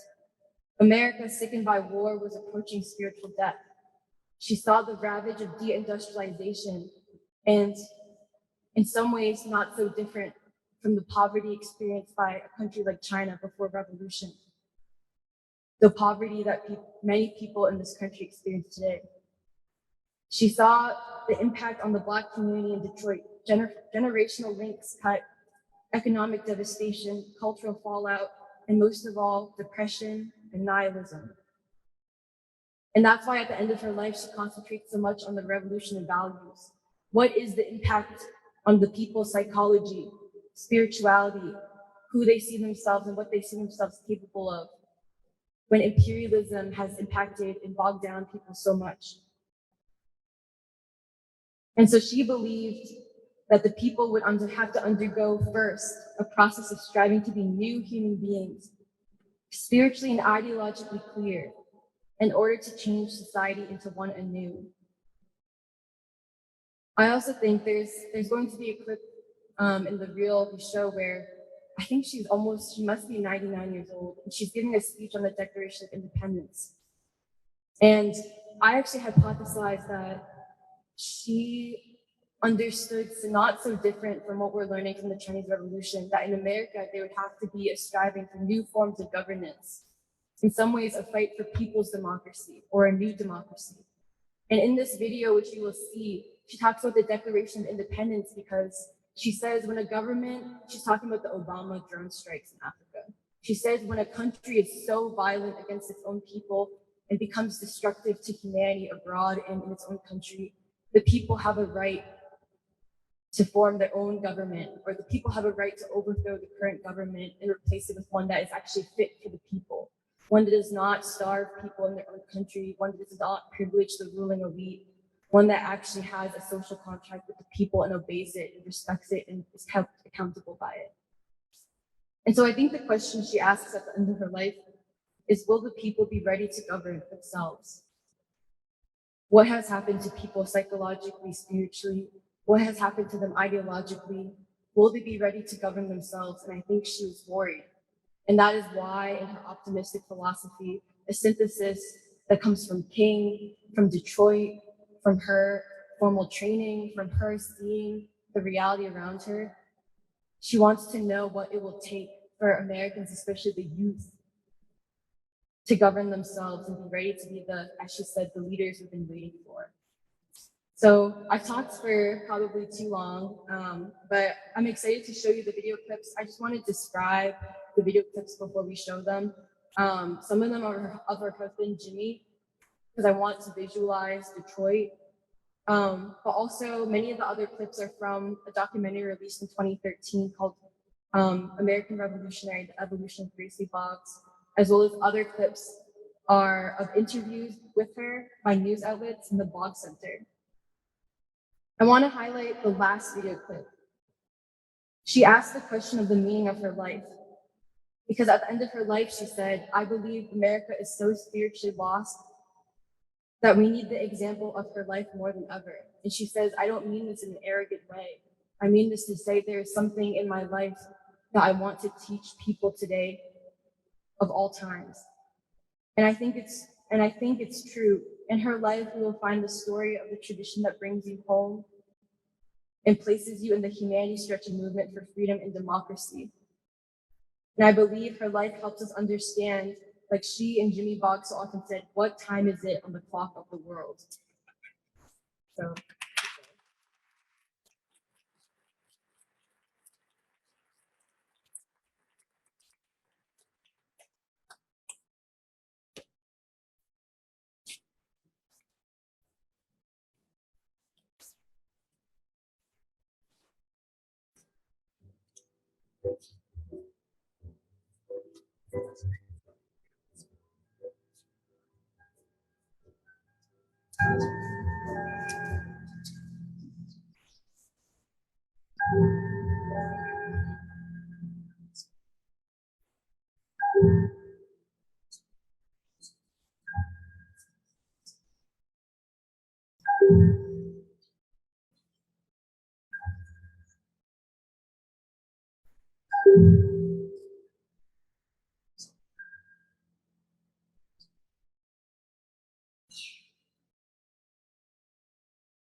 That's where I work at. I worked 28 years right down here. These are some of the guys who come out to see the last of the plant. That was Christ's plant too. One time that plant would be running 24 hours a day. We got 30 years of people out here on the street who, a lot of them has never worked, and probably now will never work. Detroit has, by far, the highest murder rate in the The number of families requiring food assistance increased fivefold from 1981 to in a city that is second in the nation with drug-related crime.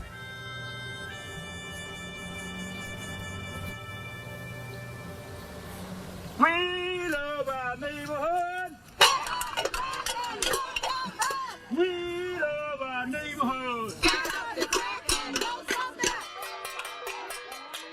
The drug wars was devastating. Everything else was dealing with the aftermath of that. How do you deal with people breaking into your home? How do you deal with murder on your street?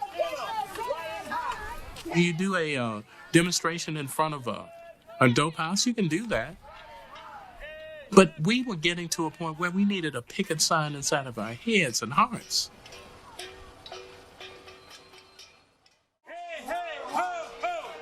As Grace struggled to understand the violence that was devastating her community, she returned to the evolving ideas of Malcolm and Martin. Malcolm really struggled, and towards the end of his life began to be critical of Black nationalism and went down to make common cause with King. After Malcolm was killed, I would attend these meetings and I would see young people, 14, 15, 16-year-olds getting up and limiting Malcolm to sort of meet violence with violence. And I knew something was terribly wrong. Why is nonviolence such an important, not just a tactic, not just a strategy, but an important philosophy? Because it respects the capacity of human beings to grow. It gives them the opportunity to grow their souls. And we owe that to each other. And it'll take me a long time to learn that. All of you are clapping. I suggest you do some more thinking.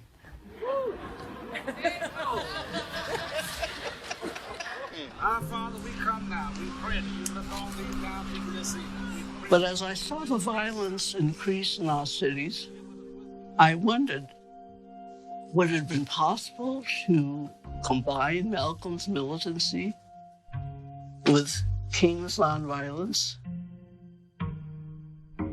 I began reading King much more carefully. In 1965, the explosion in Watts burst out. And King flew to California.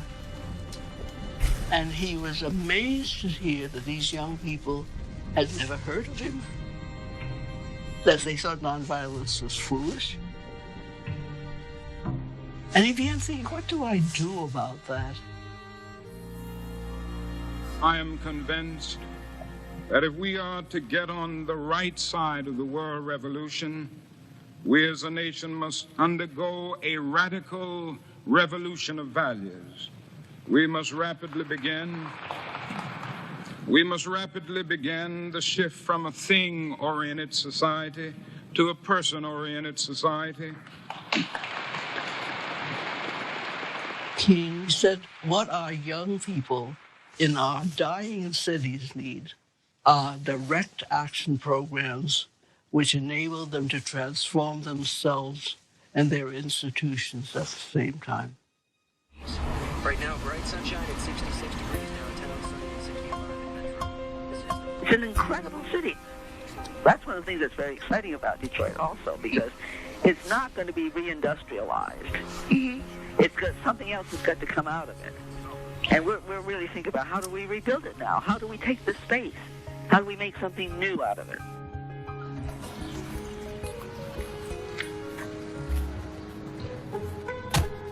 In 1992, Jimmy and Grace helped launch a program called Detroit Summer to transform the vacant lots and buildings of Detroit, hoping that in the process, young people would transform themselves.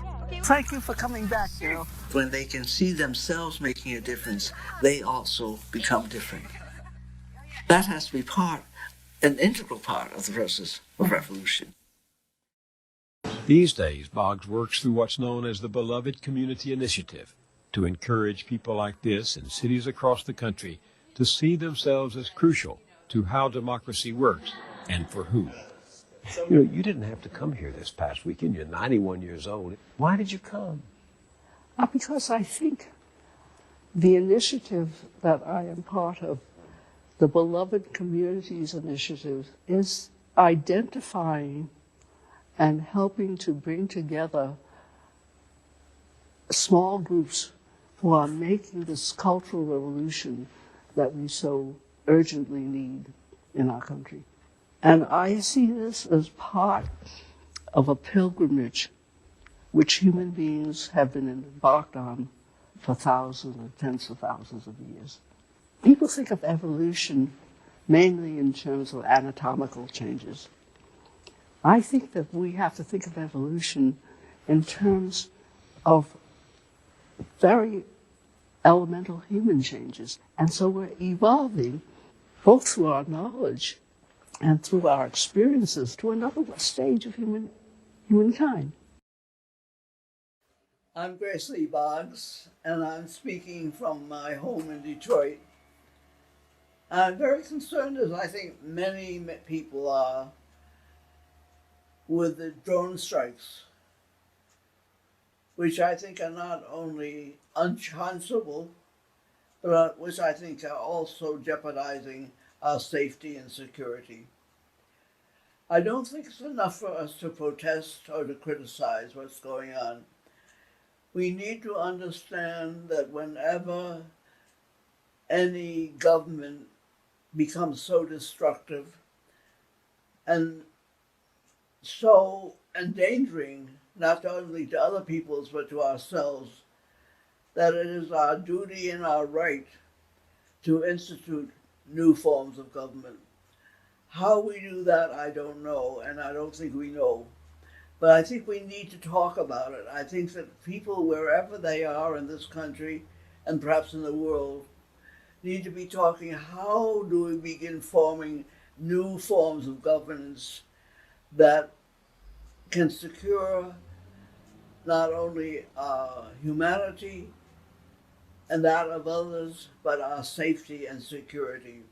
This is an extraordinary time on the clock of the world.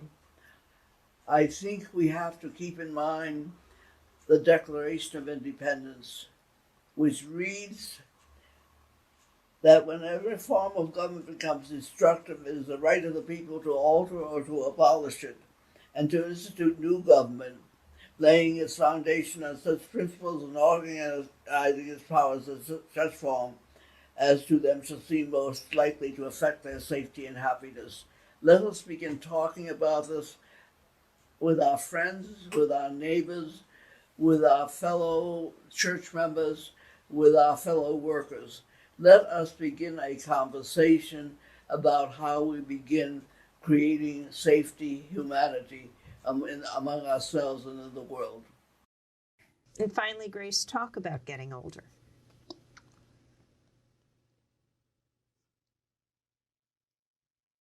You know, Bette Davis was supposed to say, aging ain't for sissies. Aging ain't for sissies. It ain't for sissies. I mean, when you have been very active all your life and suddenly you're very restricted and don't have much mobility, it's tough. And it's tough when you've been married for 40 years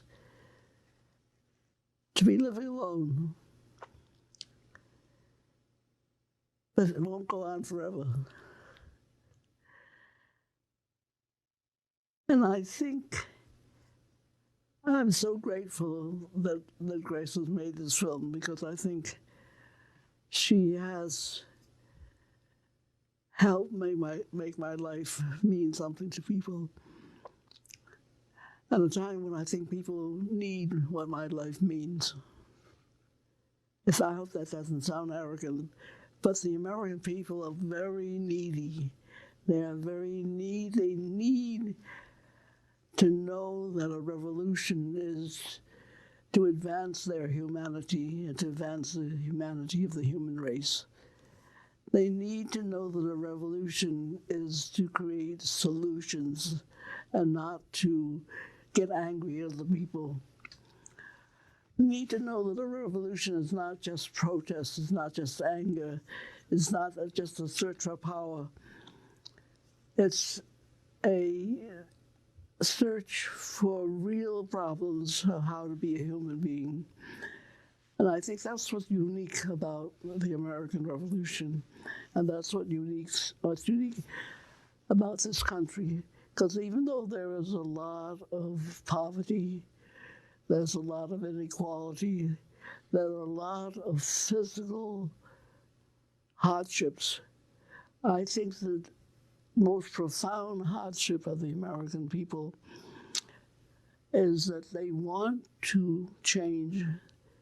They want to change themselves, they want to change this world, and they don't know how to do it. And revolution is the way to do it, but not the old kind of revolution. So I think in that sense, the reason that people are responding so positively is that the film does meet a need, a very profound need. I mean, this country is in such deep trouble spiritually, in every human sense. It's not just the finances, it's not just the joblessness. I believe in a kind of American exceptionalism, that whereas in other countries you face the material hardships first, and they become central. In the United States, it's something that's a hunger that's much deeper, that we have to find ourselves.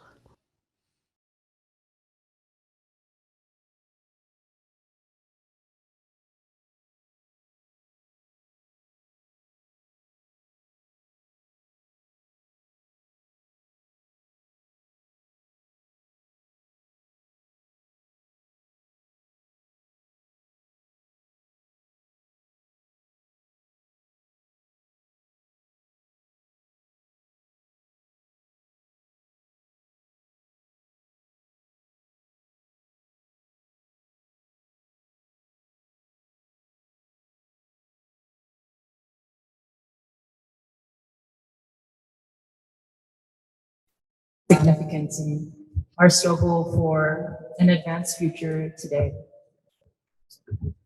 I wanted to say that now we're briefly going to have a short discussion before we move on to the last part of our programming tonight, which is the Black Panther, and is going to feature the Panther Party's delegations to China in the late 60s and the early 70s. First, I wanted to say that I think our presentations on Lily and Grace speak to something, a special quality about the free school, where many young Asians, similar to Grace, similar to Lily in some ways, found their calling and found their home in North Philadelphia, in the ideological struggle and in the Black freedom movement and its traditions and its ideals. And these lessons remind me actually of a quote from James Baldwin, where he says, "I love America, and America is the greatest country on this, is the greatest nation in this earth, but not for the reasons you think." And what he says is that America is not great because it is a mighty economic and cultural power, but because it holds the seeds for a remarkable synthesis to occur. Something so great, so unimagined, that could be unleashed on the world and could lead to great leaps forward in the advancement of humanity. And that's what we have drawn from the Afro-American tradition. So I wanted to share those remarks to ground our discussion. And I was thinking that we could discuss for 15 to 20 minutes because Lily may have to leave soon this evening. So I would really like to invite the audience to share any questions or any thoughts that they may have following our discussions and our presentations on Grace Lee Boggs and Lily Yeh, Lily Yeh, and the Village of Arts and Humanities. If you would like to ask a question, please just raise your hand and we could invite you up to speak at the microphone.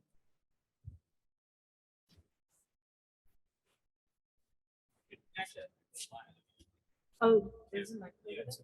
That's fine. Or please don't be shy.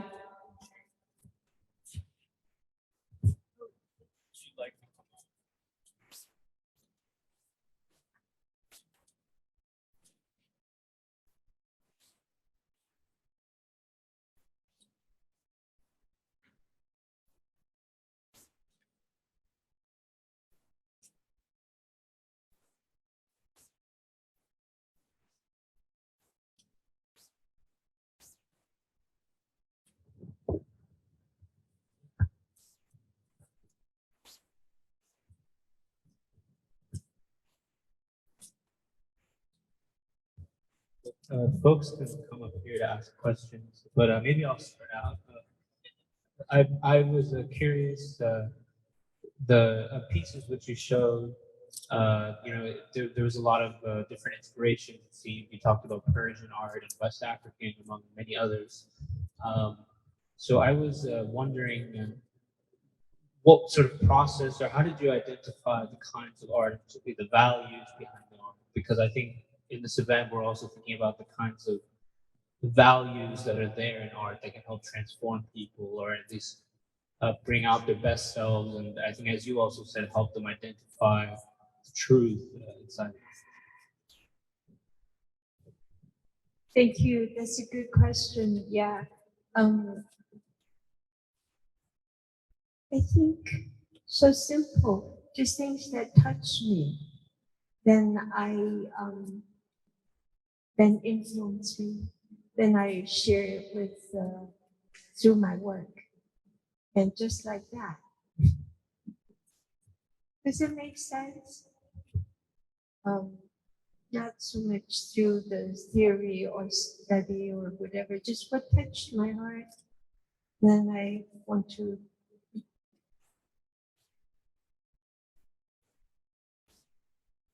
It shows in the work. Yeah.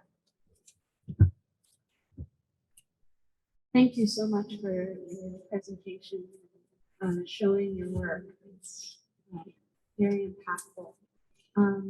I was wondering, it's almost seemed like you made it seem so seamless how not only building these places,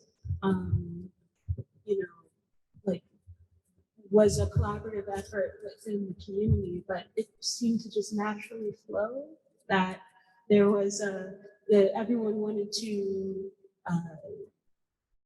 engage in theater and create ritual and all of these things. What led to that? And was it as natural as it seemed? It's natural. I always say that that's good because I have a limited time, so I have to make things move. But I always feel part of the excitement of working at the village is because it's like in the war zone, because you have so many problems, so many, so all your senses has to be alert. You have to be all front and back and whatever. And I always say that building community is 3 steps forward and 2 steps backwards. And so it's chaotic. Organic, anything that's organic, it looks chaotic. But then it's what drives it. It's one's passion. The other people don't have to do the part, but I need to do the part for my own to come into me. So when I went there, people have lived in that situation for a long time. but somehow I have to do it so that I can become me. So I think this is what probably everybody is sharing. I mean, Grace, 99 years old, talking about revolution. There's something grinding, something, and also, I didn't want to work with children or about poverty or drugs. I didn't want to touch any of that. I just want to make art. And there's an opportunity to make art. And it's through making art. Nobody, because the more you are educated, the more you are taught what is proper art. And the more harder to, so you go to a place and there's everything is breaking down. So anybody who can step in is equal. It cuts through all that. It cuts through race, gender, and wealth, anything. So that's why it's so freeing. And what is powerful is to see us, the modest little people, children. And so we come together, find solution, and to make something. Did we make it nice at the beginning? No. Our sculptures fall down because we didn't know to put the rods in so it rusts and fall down. And the paint's peeled off and whatever. Then makes us figure what's to do the next. That's how we find our language and so forth. So the struggle is good. It makes you strong. But what makes you continue to is that we want to become ourselves. We want to be authentic. And so once you are in touch with that force of life, you're in touch with the force that makes the sun go round and stars move. And then you're grounded. And then you feel secure, you feel at ease. That's when relaxation really comes. Yeah. I just want to say, Ms. Melody, that I always like to do this, and this is just a statement. So everybody that just arrived will know their history. While you was doing that, my parents were selling fruit and produce in the community since 1970. We had a store in Germantown and Lehigh when the Avenue movies and the steak and take was across the street. So the little children that you see running around, their parents bought from us. We was at 2646 Germantown Avenue. My mother is 83 years old, and she and Dad took serviced that entire community, the high rise, the projects, like you said, coming up. There was no fear. If somebody purchased a watermelon from us, we gave them 2 back. And we never had a problem in that community. So you was doing the art and we was doing the food. And like the young lady said, many of those individuals that's in that picture now, he's in their 30s and 40s. I played drum for Offer Home. I go all the way back with him. And I'm second generation of the history from that community. So I just thought I would share that. And we lost Dad in 2015, but Mom is still going at 83 years old. And she had, her and my father, 14 children. We surround my mother and we keep her young at 83 years. So that's close to 50 years of being in the fruit and produce business and service to the community. Dr. Anthony, he remembers my family very well, him as well. So I just want to share that. Thank you so much. In this, I want to comment something. In the way the city builds community, I come to know through that. I said, this is so totally different. Because the way they do it is that they want the houses to fall down. They want people to move out. And then they level everything. And then they bring different kind of architecture into that. Then you wipe out the history. This is why, we at the village, what we did is that we try to revitalize or try to rebuild the rundown houses, and then we keep them. And we would make, we would get the land.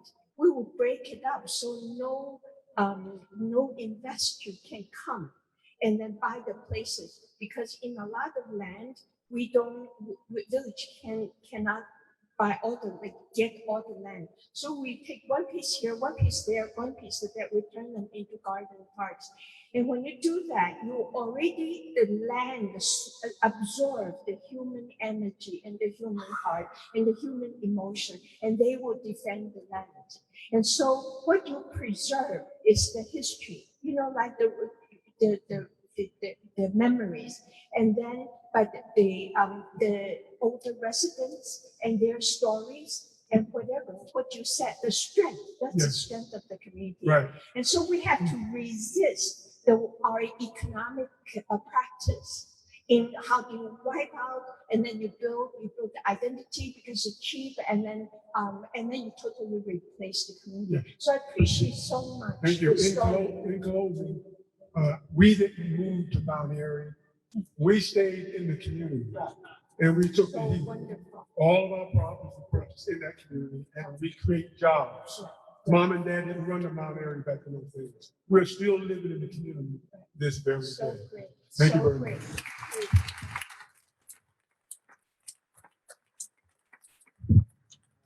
Hi, Ms. Lily. Thank you so much for the words that you said. I was really touched when you said out of the brokenness of like life, you know, that's, you know, sprouts the beauty, and that's that foundation. And I was really moved by it. You know, there's a lot of very broken. I mean, America breaks people, and you know, I personally connect to that. And you know, I'm glad that you lay this sort of pathway, this road for the potential of broken people. And so I very much appreciate that.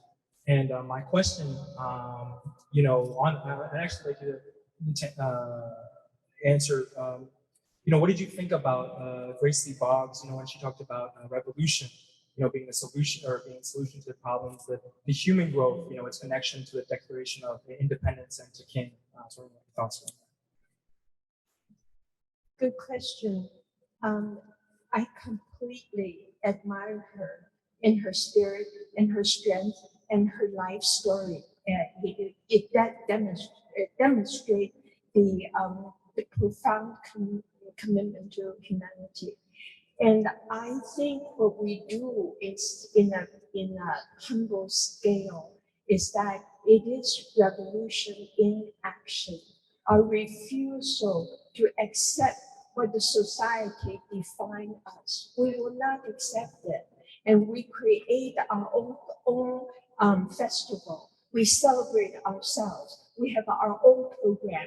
And we, I mean, I think the fact that in the full of drugs and full of people broken, you know, but we all broken. Isn't it to be born is broken? But that gives a new opportunity for the new seeds and the action to grow. So we need to embrace that. That's where a revolution action can happen. But it's a gentle kind. It's the software. It's the heart.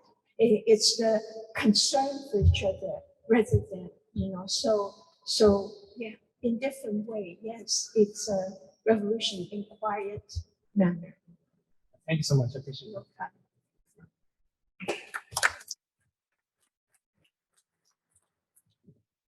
I actually wanted to return to the idea that Emily had begun her presentation with.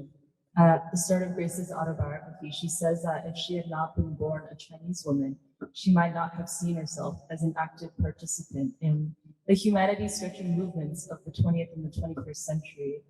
And my question for both of you is, Emily, I wanted to ask for if you could elaborate on how you interpret Grace's statement and its significance for our times when China is rising, the consciousness of the Asian American population is changing, and you know what we can find in that example of Grace for today. And for Lily, I wanted to ask for your interpretation of this statement as well, and how you believe it relates to your own stories, your own contributions, the conscious decisions that you made to make the collaboration with Lily Yeh to develop the Village of Arts and Humanities, to situate yourself in North Philadelphia. Really this question, you know, what has been the significance of being Chinese, being a Chinese woman? And I think that's something not just for Chinese people to draw a lesson to, but anyone who, any participant of the society. So I would love to hear your thoughts on those questions.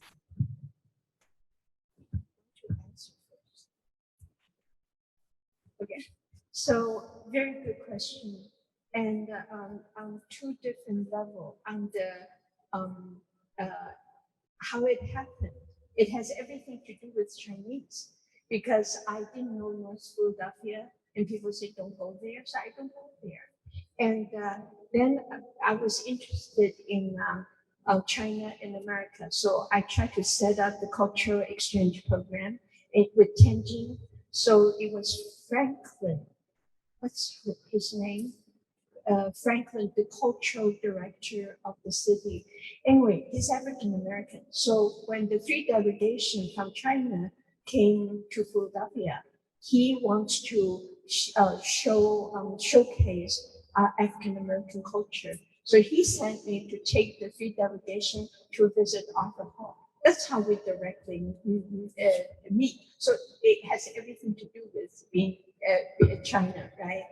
On the other hand, I think what gave me understanding to see the broken, see the dereliction, to see the abandonment and not be discouraged is the Chinese philosophy. The yin and yang, what they are side by side, they are evolving. And then so I'm not rejecting, but embracing the sign of yin and yang, black and white, and they are always evolving, right? And then so since it's so broken and so abandoned and so wounded, that it might be easily you can you bring the fire in, the dry wood catch fire. So I said maybe it will transform readily, and that's another reason. Another reason, even more, I really didn't feel, I really didn't have the big philosophy, about poverty, helping people and so forth. And I just wanted a place to make art, right? And it happened that the chance brought me to North Philadelphia, and it happened they have the need. And it happened that I was really searching, lost inside. And then and while there was no instruction anywhere, it started with the kids. Their excitement, they know where is life. And so when teacher cannot keep children's attention, it's teacher's problem. They want something real, alive, then they come in. So it's the Buddhist. I think the important thing is not to say, oh, I want to find it, I don't find it. I was in my 40s, a very late bloomer, and I realized, being what's Chinese means so small, and then I can just be an invisible, almost invisible, person. And I said, well, what is my life about? You start to ask those questions, and in Buddhist karmic, if you search, life prepares. I really feel it's a mythic experience. When I was looking, I didn't know what to do, and I'm at the fort, and then tree talks to you, for real. And then you want to cross the river, and the boatman came your way. That is my experience. If you are sincere and you're earnest and you look for it, life prepared. It's the karmic, life's karmic element that prepare the right moment for you. And each one has an individual different path. And we need to find it. And so people say that the individual, the person is the universal. I had trouble with that because I don't have big theory or anything convincing. I just do things, right? Yeah. And talk about the mosaic. I have some videos to share if Bishop has that. In Rwanda, in what I have to do with the survivors, genocide survivor. I didn't have any plan to go there. Life prepared such a way that I happened to be there. But eventually, I find the broken, everybody's broken. And the villages were not villages. They were the poorest, the survivors, and government put them there together. And they didn't talk to each other. They had nothing, no water, nothing. And when they close the shutter, it's completely darkness, and they suffer in isolation. It was the building of the genocide memorial, and then making the mosaics, piece by piece, like each one of them, broken pieces, but through action together, imagination and collaboration, creating beauty, and we begin to heal and build community. That's the power of darkness and of brokenness. Yeah. I don't know what your question was. Yeah. But, Hi. I'm so grateful for you, like immensely. It's so humbling to hear that we give you hope, because I can't imagine a single artist in this room or just any person that's walked away with anything but hope abounding from what you've said and done. So thank you. You talked a lot about transformation through your work and through your art, and transformation among people and what you do. And I was wondering, curious if there was a moment or a memory you have where you realized just how transformed you were by what you were doing, and maybe perhaps how transformed others were in participating. Thank you. Thank you. I do. I just feel, thank you, Doc, for this. I just feel such deep hope in this room, And I tell you 2 moments of transformation. When I was starting the village, I was a professor at the University of the Arts. I taught there almost 30 years. And, but doing the village, gradually, I was a reluctant participant. I wanted to run away. And I realized after the first summer, I didn't want to go back. But when I was teaching, the image keeps on coming back to me. Then I realized that this bad land is a treasure land. I have to go back. The more I go back, the more I see the power of people working together. And it was like I wasn't teaching other people, I was actually doing my own work. Finally, it was so powerful that I gave up my tenure professorship. And then I completely devote myself to do it was not a choice. When your life is in front of you, you have to step in, otherwise you're not living your life. Another very profound experience was that when somebody say everything is so smooth. I'm sorry. When we were building the parks, we buy all the tools and everything and so on. My teams, they are drug addicts. It's just that I think my heart breaks for the hardship. So wounded and living in such a harsh environment. The society is trying to choke you out of your breath. And so one of my team worked 3 times because the drug completely sold off all the tools we have completely 3 times. I still see him. It's like my son. My heart goes out. So one of my team, he's very quiet. People call him Ice, and don't know his name. He never talked much and so forth. And then sometimes we have gunshot in the village. Yeah. So, and he heard that Miss Lily got scared and whatever. So one day he came forward and he talked to me. He stutters when he talked. And then he said that, wow, Miss Lily, I heard and this and this. And I was trying to listen to what he was saying. And basically he said that it didn't matter where who I am. I will drop everything. I will come here and protect you. And I was listening and listening and listening, trying in his kind of stuttered pattern. And at the end of the story, I felt that I have his heart in my arm, in my arms. That was the power transformation. Then I know that I'm on the right path, yeah, on my life's path.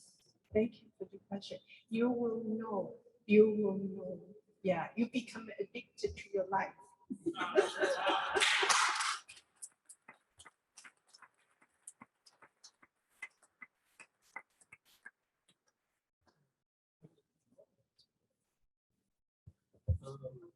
I just want to say also thank you so much for sharing your life and your work. And the question I had was for both of you, and reflecting on what Emily said in her presentation, and also the clips that were shown of Grace Lee Boggs. Grace makes this statement, especially towards the end of her life, that the most pressing need of the American people are these spiritual needs, this need for a revolution of values. And at the same time, she's also talking about that the government of this country is illegitimate, that we're conducting drone strikes around the world. She has seen the depths of the poverty and the deindustrialization of Detroit, which we also see in Philly. And so I just wanted to ask both of you, what is it that you think for America makes these spiritual needs, this need for a revolution of values, the most pressing or the most important? Well, I think the reason why I even included the video of Grace talking about the Declaration of Independence is because it surprised me when I realized that, I mentioned it, but she talked about what happens to the people when they are not just facing economic devastation, but when psychologically and spiritually violence, war, the three evils, it makes people incapable of even thinking they can change society. And that question of, will the people even be ready for revolution when it comes? Or will people be ready to govern when or if there's a revolution? And I also don't think it's just America. I think it's a lesson that you even see in somewhere like Cuba, where even when they take state power, what's important is that the human beings themselves become new men and new women who will take responsibility for society. Because I also think it's, in some ways, it's not so different to how we view something like free school. It's a question of what kind of cadre, what kind of young people are you going to raise? And that's how you know whether the organization or the party is successful or good or bad. But connecting it to China as well, in China, there's a connection between the Montgomery bus boycotts in China, where King says in Montgomery that one of the biggest challenges was not even the logistics of organizing the bus boycotts. It was to encourage a people who've been so oppressed for centuries to even stand up and be part, see themselves as capable of changing and being responsible and knowing that they're the ones who make history. And I think it's the same thing in China too, with the Chinese Revolution, and why something like the Long March was so important. I think that's the revolution of values.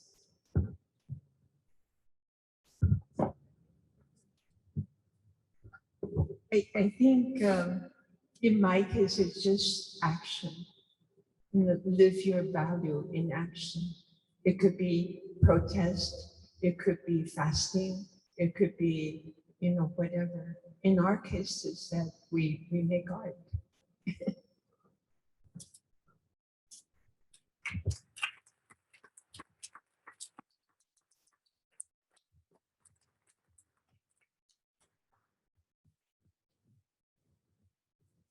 Thank you to our panelists.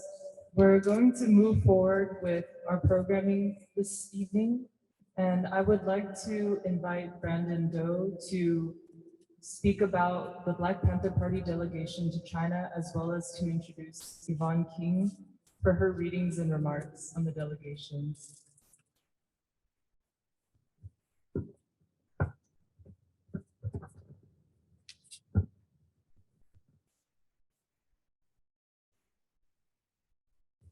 Brandon is an organizer with the Saturday Free School, as well as a teacher.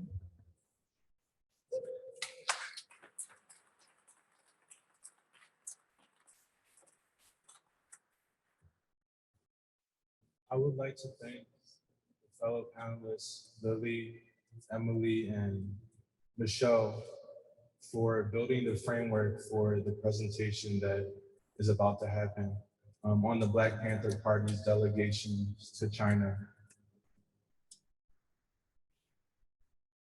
Among today's young generation, it is often misunderstood as to why the Black Panther Party was a threat to white supremacy. Upon engaging with forms of ruling class propaganda, such as Judas and the Black Messiah, youth are misled to believe that spontaneous protests, acts of violence, and slogans can challenge the fundamental values of the system. The corporate media, academia, and the so-called left preach to the people that they are their own worst enemy, rather than the elite who wage wars in impoverished nations. They rob the people of the agency to make the moral choice, to build a more positive society, to struggle for principled unity and transform themselves into more full human beings, capable of waging a struggle against the three evils of war, racism, and poverty. Their intent is to kill the imagination of young people for them to believe that a new future is impossible to win. In truth, the Black Panther Party was a threat to the system because of their intimacy with the people, that they were organically connected to them and of them, and the party's focus on linking them to the anti-colonial struggles of Africa and Asia, thus making freedom real. Elaine Brown is a native of North Philadelphia who grew up blocks away from where we are currently located at the historic Church of the Advocate. As a youth, she attended girls' high school, often boarding the train at the Broad and Susquehanna subway station for her daily commute. She served as the Minister of Information in the Black Panther Party, and from 1974 to 1977 as the chairman of the party. She traveled to China on 2 occasions, in 1970 and once again in 1971. Although she took up the extraordinary responsibility of joining the revolutionary struggle, it is important to stress that she and others in the Black Panther Party and those who joined them in their delegations to China came from normal roots. The backgrounds of the people who accompanied the Black Panthers on one of their delegations ranged from nurses, teachers, housewives, and community activists. The lessons learned on these trips are thus inseparable from the issues that the common man and woman face in their day-to-day lives. Having won its struggle against the greatest reactionary forces in the country, China was and is currently looking towards a future without poverty, war, and the establishment of brotherhood and with other peoples across the world. Huey P. Newton, the co-founder of the Black Panther Party, said upon his return from the People's Republic of China in 1971, "There are 54 ethnic groups, or national minorities as they're called in China. We visited the National Minorities Institute and the many schools. They govern their regions. They're all a part of one government, yet they are not deprived of their culture, and they are not deprived of controlling their community. We feel that the plan in China is a plan that will advance humanity." Today in major cities like Philadelphia, The institutions governed by the interests of the ruling class have imposed chaos on our communities, robbing the people of their agency to determine their own destiny. The people here are going through their own period of humiliation. Schools have been shut down to make room for gentrification. Prisons remain an inescapable part of the future of many young men who inevitably become trapped in the system. The opioid crisis and unemployment continues to destroy lives of the white poor. And while elite institutions brag about their diverse student bodies and the implementation of critical race theory in their curriculums, young Black men are being murdered at an all-time high, giving Philadelphia the highest murder rate out of all major cities in the United States. There is much to learn about the Chinese people's sacrifices during the revolutionary period under the leadership of Chairman Mao Zedong in their fight for freedom against imperialist warmongers and their collaborators who imposed onto the people violence, poverty, and moral corruption.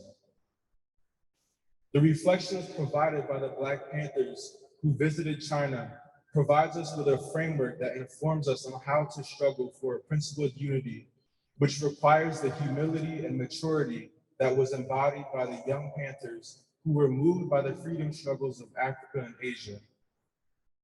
Their reflections point us towards the most indispensable lessons to draw from these revolutionary movements. The stories of these struggles can teach us much about absolute faith in human beings in this time of rampant pessimism and the imperative to look beyond oneself for one's own salvation and the salvation of humanity. Activists must be willing to ask themselves, what was the driving force that led these young revolutionaries to seek lessons from the liberation struggle of the Chinese people? What did they learn from the Chinese people that would help them win their freedom in America? Furthermore, what can we learn from China's struggle that will help us find a way forward in the crisis that we are in today to achieve a full democracy for Americans and for America to win its full potential? First, I would like to introduce our next speaker. She is a former member of the Illinois chapter of the Black Panther Party from January 1969 to January 1974, and current member of the Saturday Free School. She will read excerpts from Huey P. Newton's interview upon returning from his visit to China in 1971. Then she will read an article from the Black Panther Party newspaper describing their 1972 Panther-Led Delegation to China and sharing some recollections of the trip from Emory Douglas, the former Minister of Culture of the Black Panther Party. Everyone, please welcome Yvonne King.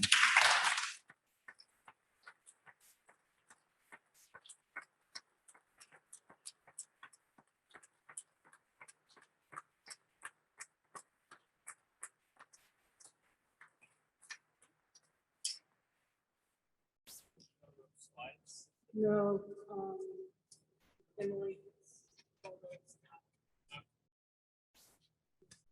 Good evening. Thank you very much, Brandon, and all of the presenters prior to. Want to say that it is important for us to have the words of Huey P. Newton and also the documentation that was reflected in the Black Panther Party newspaper about those two trips. Primary source material is critical in looking at our history and making history. In late 1966, when Bobby Seale and Huey P. Newton started the Black Panther Party for self-defense, about a month later, in November of 1966, they had the idea to sell Mao Zedong's Red Book as a fundraiser for the Black Panther Party. And the two of them, with the first recruit, Lil Bobby Hutton, went out and sold Red Book and were successful. But I'm sure that Huey, in November of 1966, had no idea that 5 years later, he would be in the People's Republic of China as a guest of the government and meeting with Premier Zhou Enlai.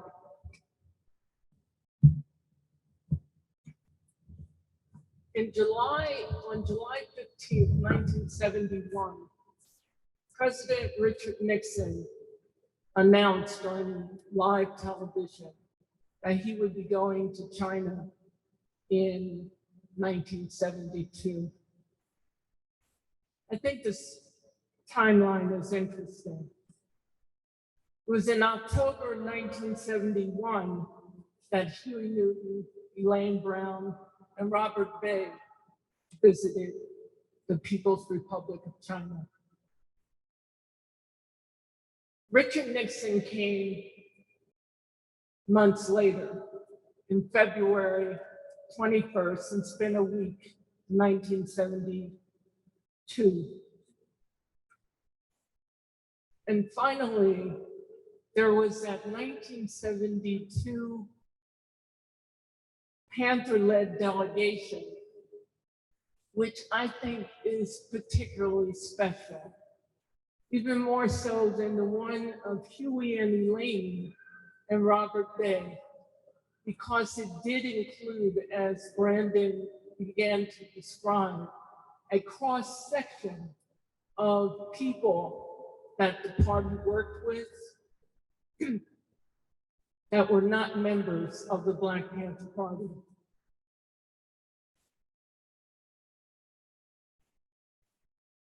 I want to start with, of course, Huey's and Elaine's trip in 1971. And when they returned on, it was October 8th of 71, there was a large press conference and Huey was interviewed. And I just selected 3 questions from that interview to read to you and its responses. I'm going to start with the one that Brandon mentioned about the 54 ethnic groups.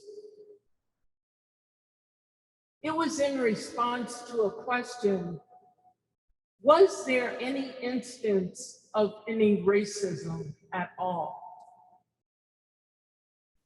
And Huey said none whatsoever. And he talked about the 54 ethnic groups or national minorities and how they were able to retain their culture. And they controlled their communities. And he ended by saying, we feel that the plan in China is a plan that will advance humanity.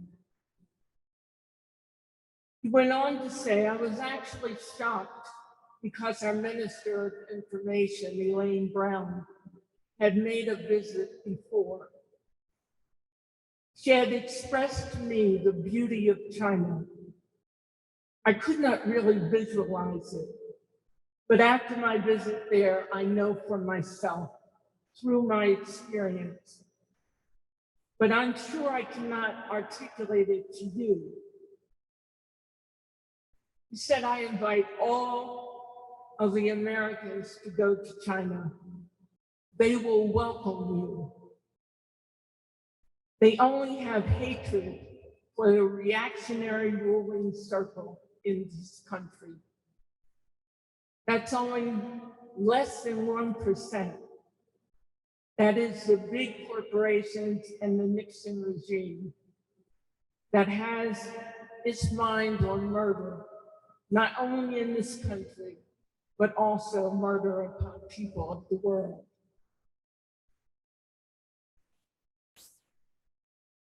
The interviewer also asked him, what kind of reception did you get in China? And what is your opinion of China?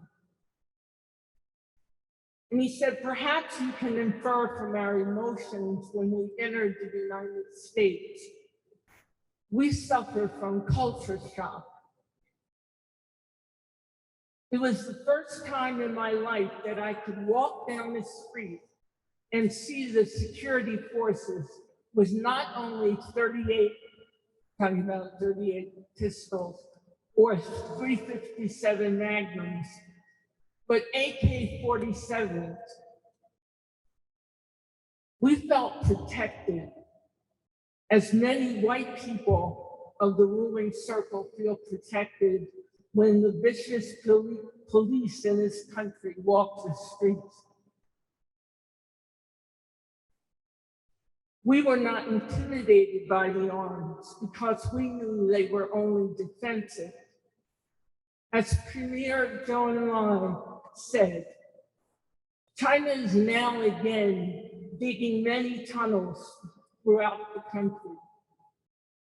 The Chinese people cannot attack anyone with tunnels, so they are strictly defensive.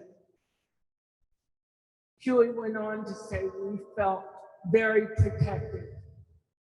We felt that we were free for the first time in our lives.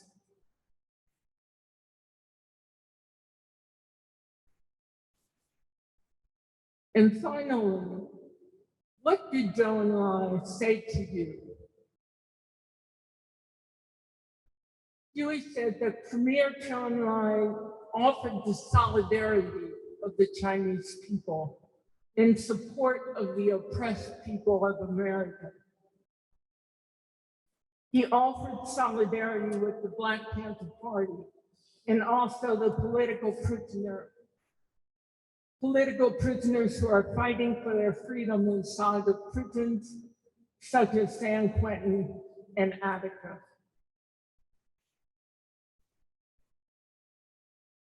We will see some photos later on of their trip.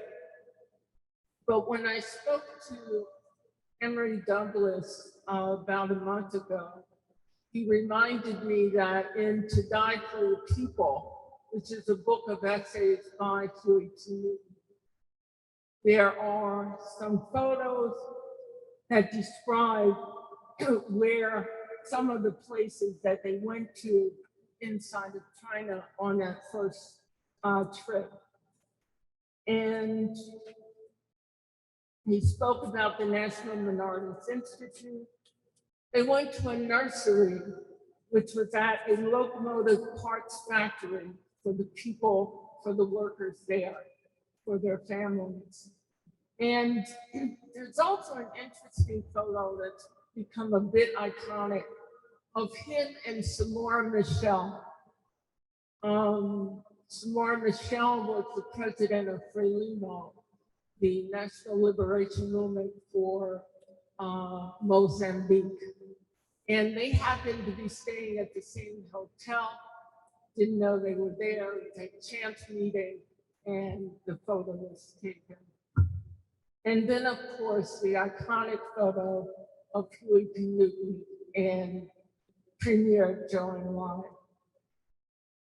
Emory mentioned that, Emory Douglas said it's mentioned that Huey was supposed to meet with Mao, but Mao was ill at the time that they went. And so he had meetings with Premier Zhou Enlai. And now, 1 year later, on March 5th, another delegation was organized.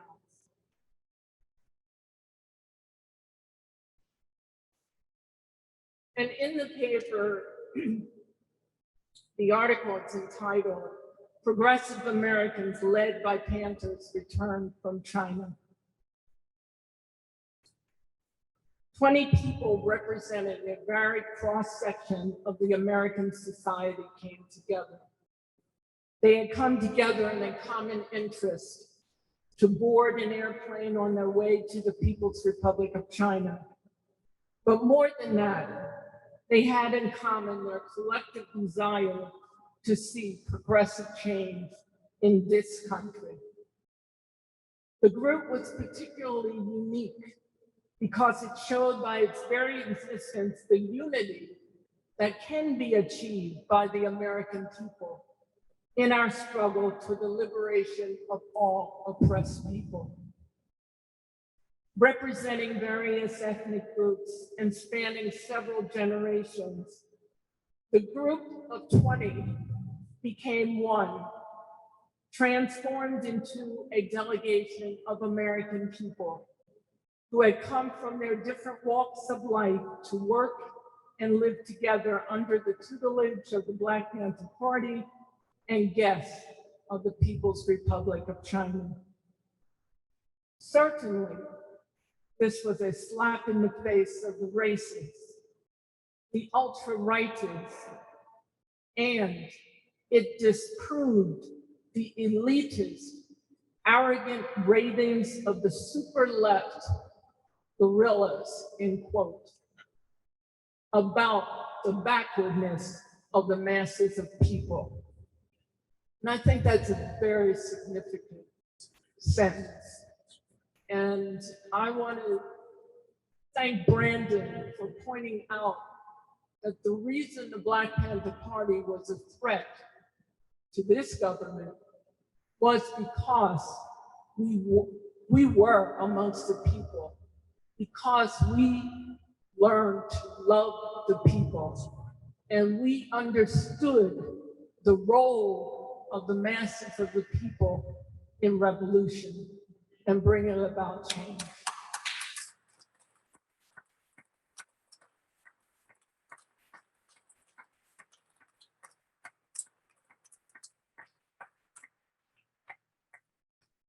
The group was not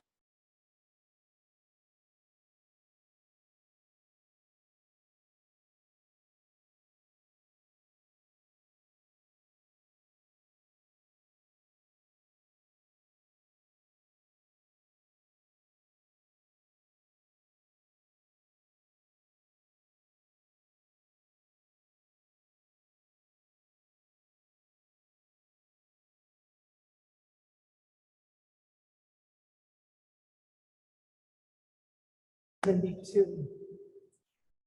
Marie Brandt was a registered nurse that Brandon made reference to. She was from Boulder, Colorado. Miriam Terry was an associate chaplain at Stanford University.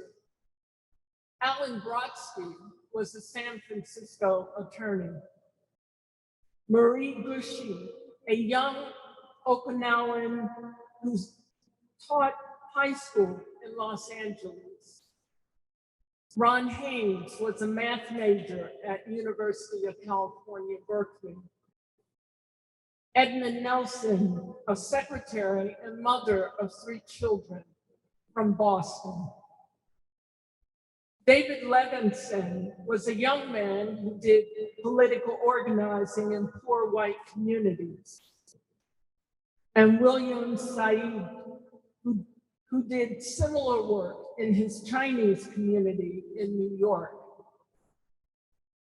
Dr. Bert Small, a physician who had been serving the people at the George Jackson People's Free Medical Research Health Clinic, which was the first free health clinic of many that the Black Panther Party organized, beginning in, I think in 1970.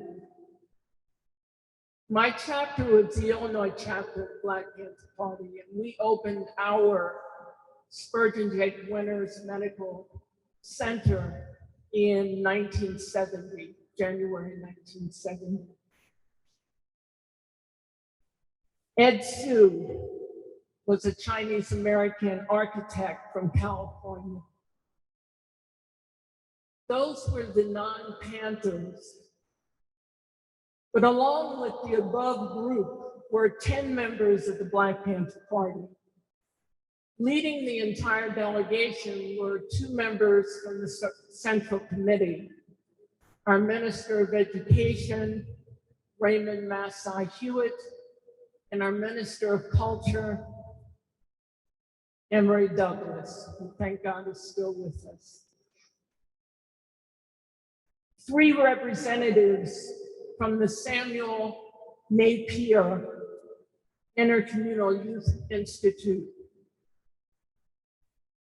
Those were Rochella Hilliard, Teddy Hill, and the youngest member of the delegation was 12-year-old Dennis Litzy. He was very fortunate. The other 5 comrades came from varying chapters of the Black Panther Party. Audrey Jones from Massachusetts, who was head of that chapter. Mike Cross from Ohio. Ronald Satchel from Illinois, who was our Deputy Minister of Health. Maurice Powell from Tennessee, and Harold Holmes from Louisiana. So keep that in mind. I describe a little more about their trip. Naturally, before even nearing the Chinese border to enter into civilization, this progressive delegation was confronted with the united efforts of the reactionaries to destroy such unity among the people. Traveling on Canadian Pacific Airlines, the delegation had to make one-hour stop in Vancouver, Canada, brief layover there, en route to Hong Kong. From there, they were to take a train to China's border. They were suddenly swarmed at the Vancouver layover by US lackeys, that is, the Canadian customs agents, who rudely demanded they remain in Vancouver for investigation. After several hours of being unnecessarily detained, having missed the only flight to Hong Kong, the delegation was forced to take an entirely different route on another airline.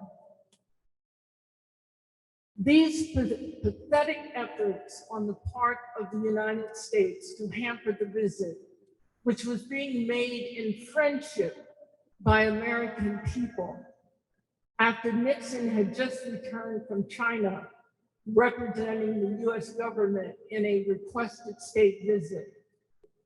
These pathetic efforts only served to frustrate Nixon's agents, for soon the 20 comrades crossed into free territory. Upon returning to the US on April 11th, a new, more united and more committed group of Americans was welcomed at the San Francisco airport by members of the Black Panther Party, family, and friends. The 800 million Chinese people, remember this is 1972, as well as the Chinese Communist Party, will open China's door to the US government. However, as this delegation can testify, the friendship and revolutionary love of the Chinese people are extended to the American people. And the article, of course, ended with all power to the people. When I spoke to Emory Douglas about a month ago about his experience, and just to learn more about, to recall about that trip. And he shared a few things. some of which we may see reflected in the photos, but others not. He talked about the 2 days that they spent in Yunnan and visited Mao's home. But most significantly and very impactful was a surgery that they were able to observe. And the surgery was to remove a huge tumor. But the patient was anesthetized by acupuncture, with acupuncture. And Dr. Small, who was there, you know, as part of the delegation observing the surgery, knew about acupuncture, but had never practiced it, and was so inspired by what he learned there.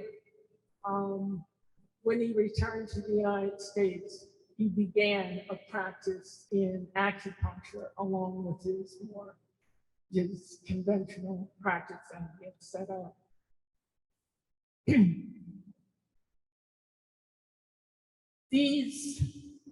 The full interview of Huey P. Newton about that trip can be found in Black Panther News, and maybe we can post it.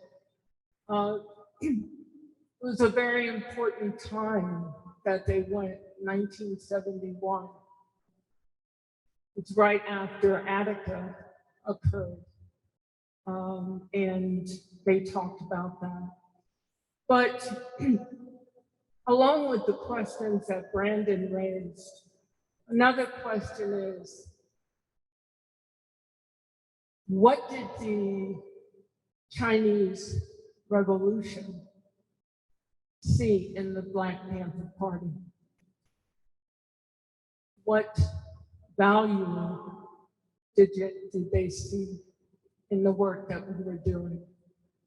And I think one thing, again, I have to go back to our love for the people and how we were motivated by serving the people, body and soul. Thank you.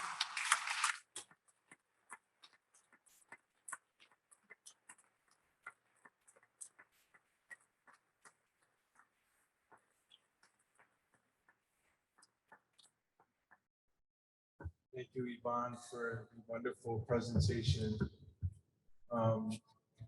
The next part of this panel will conclude with a presentation by Emily Dong, which features a slideshow, including photos of the Black Panther-led delegations to China in 1971 and 1972.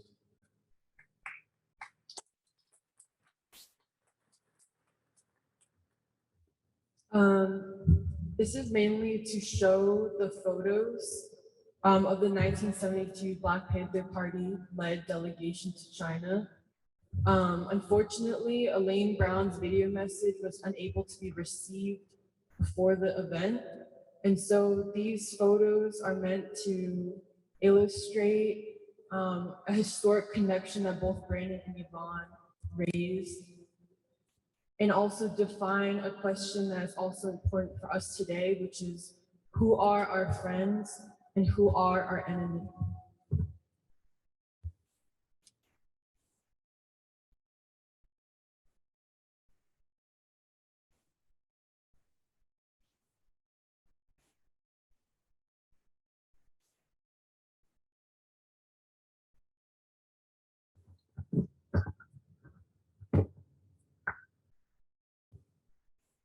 So to begin, and these photos are illustrating what Brandon and Yvonne generously specified in their presentations.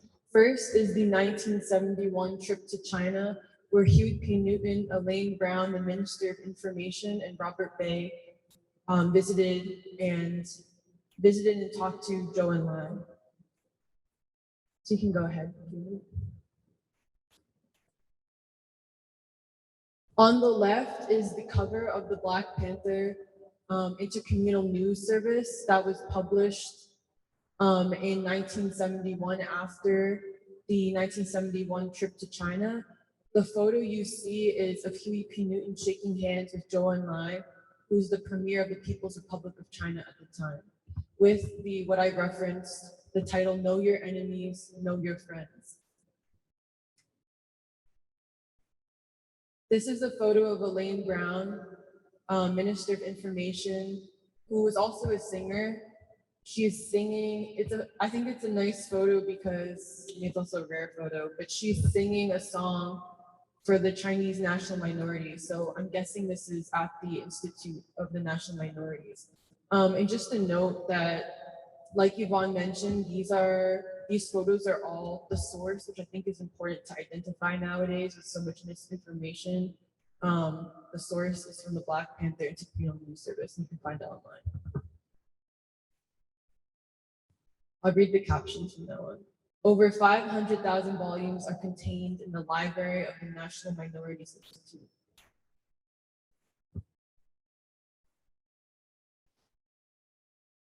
Workers at a locomotive parts factory near Beijing told why they have no worry.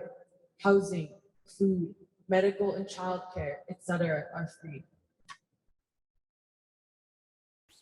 Quote, we were free for the first time in our lives. And this is Huey P. Newton, Robert Bay, and Elaine Brown. In China, the people and the government are one.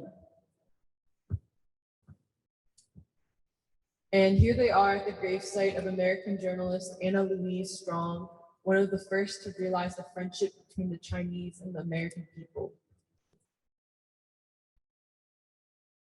And here's the 1972 Black Panther Party-led delegation to China that Yvonne talked about and that we find to be perhaps the most significant of the historic connections. And this was led by Masai Hewitt, Minister of Education, and Emory Douglas, Minister of Culture. I just want to note that these photos, which I was so happy to find online, are actually from Dr. Tolbert Small's website, where he has these very beautiful, high-quality photographs. And here is the caption. Black Panther Party visit to China. Bert Small and the Black Panther Party delegation arrived in the spring of 1972 as guests of the Chinese government for 7 weeks. Masai Hewitt, Minister of Education, and Emory Douglas, Minister of Culture, led the delegation, which also consisted of Black Panther members and community supporters from throughout the United States. On March 19, 1972, this photo was taken at Mao Zedong's cave in Yan'an. Bert Small is fourth from right, back row.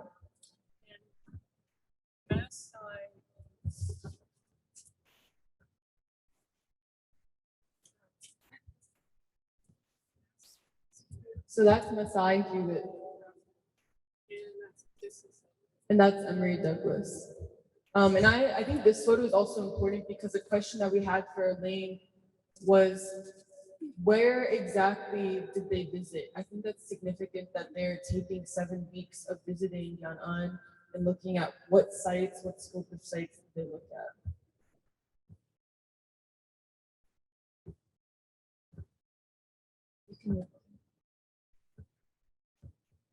This one is March 27th, 1972. The Great Hall of the People, Beijing. The Black Panther delegation with Comrade Shun Piao, head of International Liaison Affairs for the Chinese Central Committee. This is also from Dr. Tolbert Small's website. It's also really interesting that the Chinese government is accepting the Black Panther Party as representatives of almost America or a nation. They paid for the expenses. Here they are in the Great Hall of the People. And I think, who was it that, it may have been Huey who said that whenever the Black Panthers went to China, they were received as formal foreign diplomats. It's true.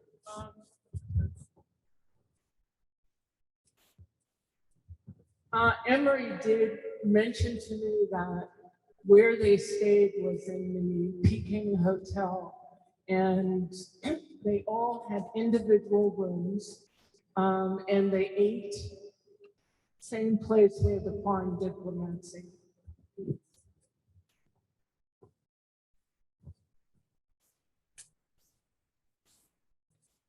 Huey Newton asked Zhou Enlai in 1971 to arrange a Black Panther delegation to visit China. The visitors arrived in the spring of 1972 and were guests of the Chinese government for 7 weeks. Masai Hewitt and Emory Douglas led the delegation. The delegation consisted of Black Panther members and community supporters from throughout the United States. Here, members of the group toured the Great Wall. And then March 19th, 1972, the Great Wall of China, Hubei province outside of Beijing, Chongqing County. And here's the cover that Yvonne was referencing. This is the April 22nd, 1972 edition of the Black Panther Party Intercommunal News Service, where the title Progressive Americans led by Panthers returned from China. And then here are some nice photographs of children performing for the delegation, just the real spirit of friendship. And I think it also brings up the question of it's not a question, but it helps us define in this moment who everyone understood as on the side of world revolution and on the side of the future of humanity, and who is not on the side of humanity. And those are the photos we wanted to show.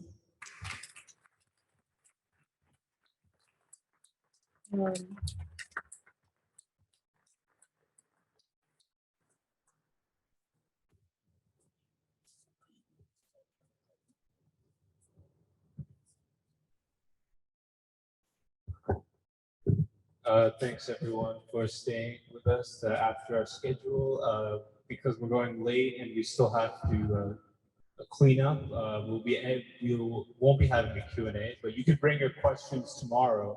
We'll be starting at 12:30 with our introduction, and then we'll be moving on to some episodes from a Chinese television documentary series about the Long March. And then we'll be having a panel later in the day about some important books, historical texts on the Long March. So thanks everyone.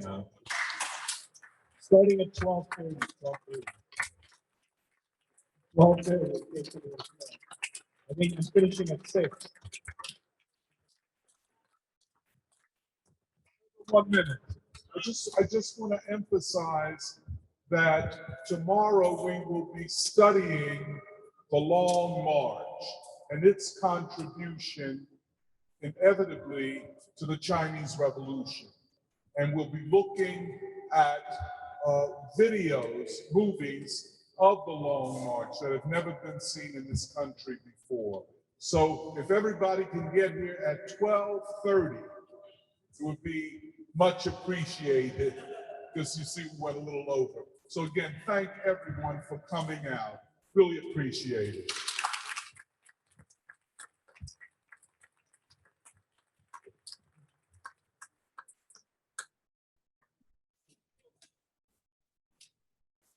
So on your way out, if you haven't, please buy a t-shirt that helps. Free school, keep going.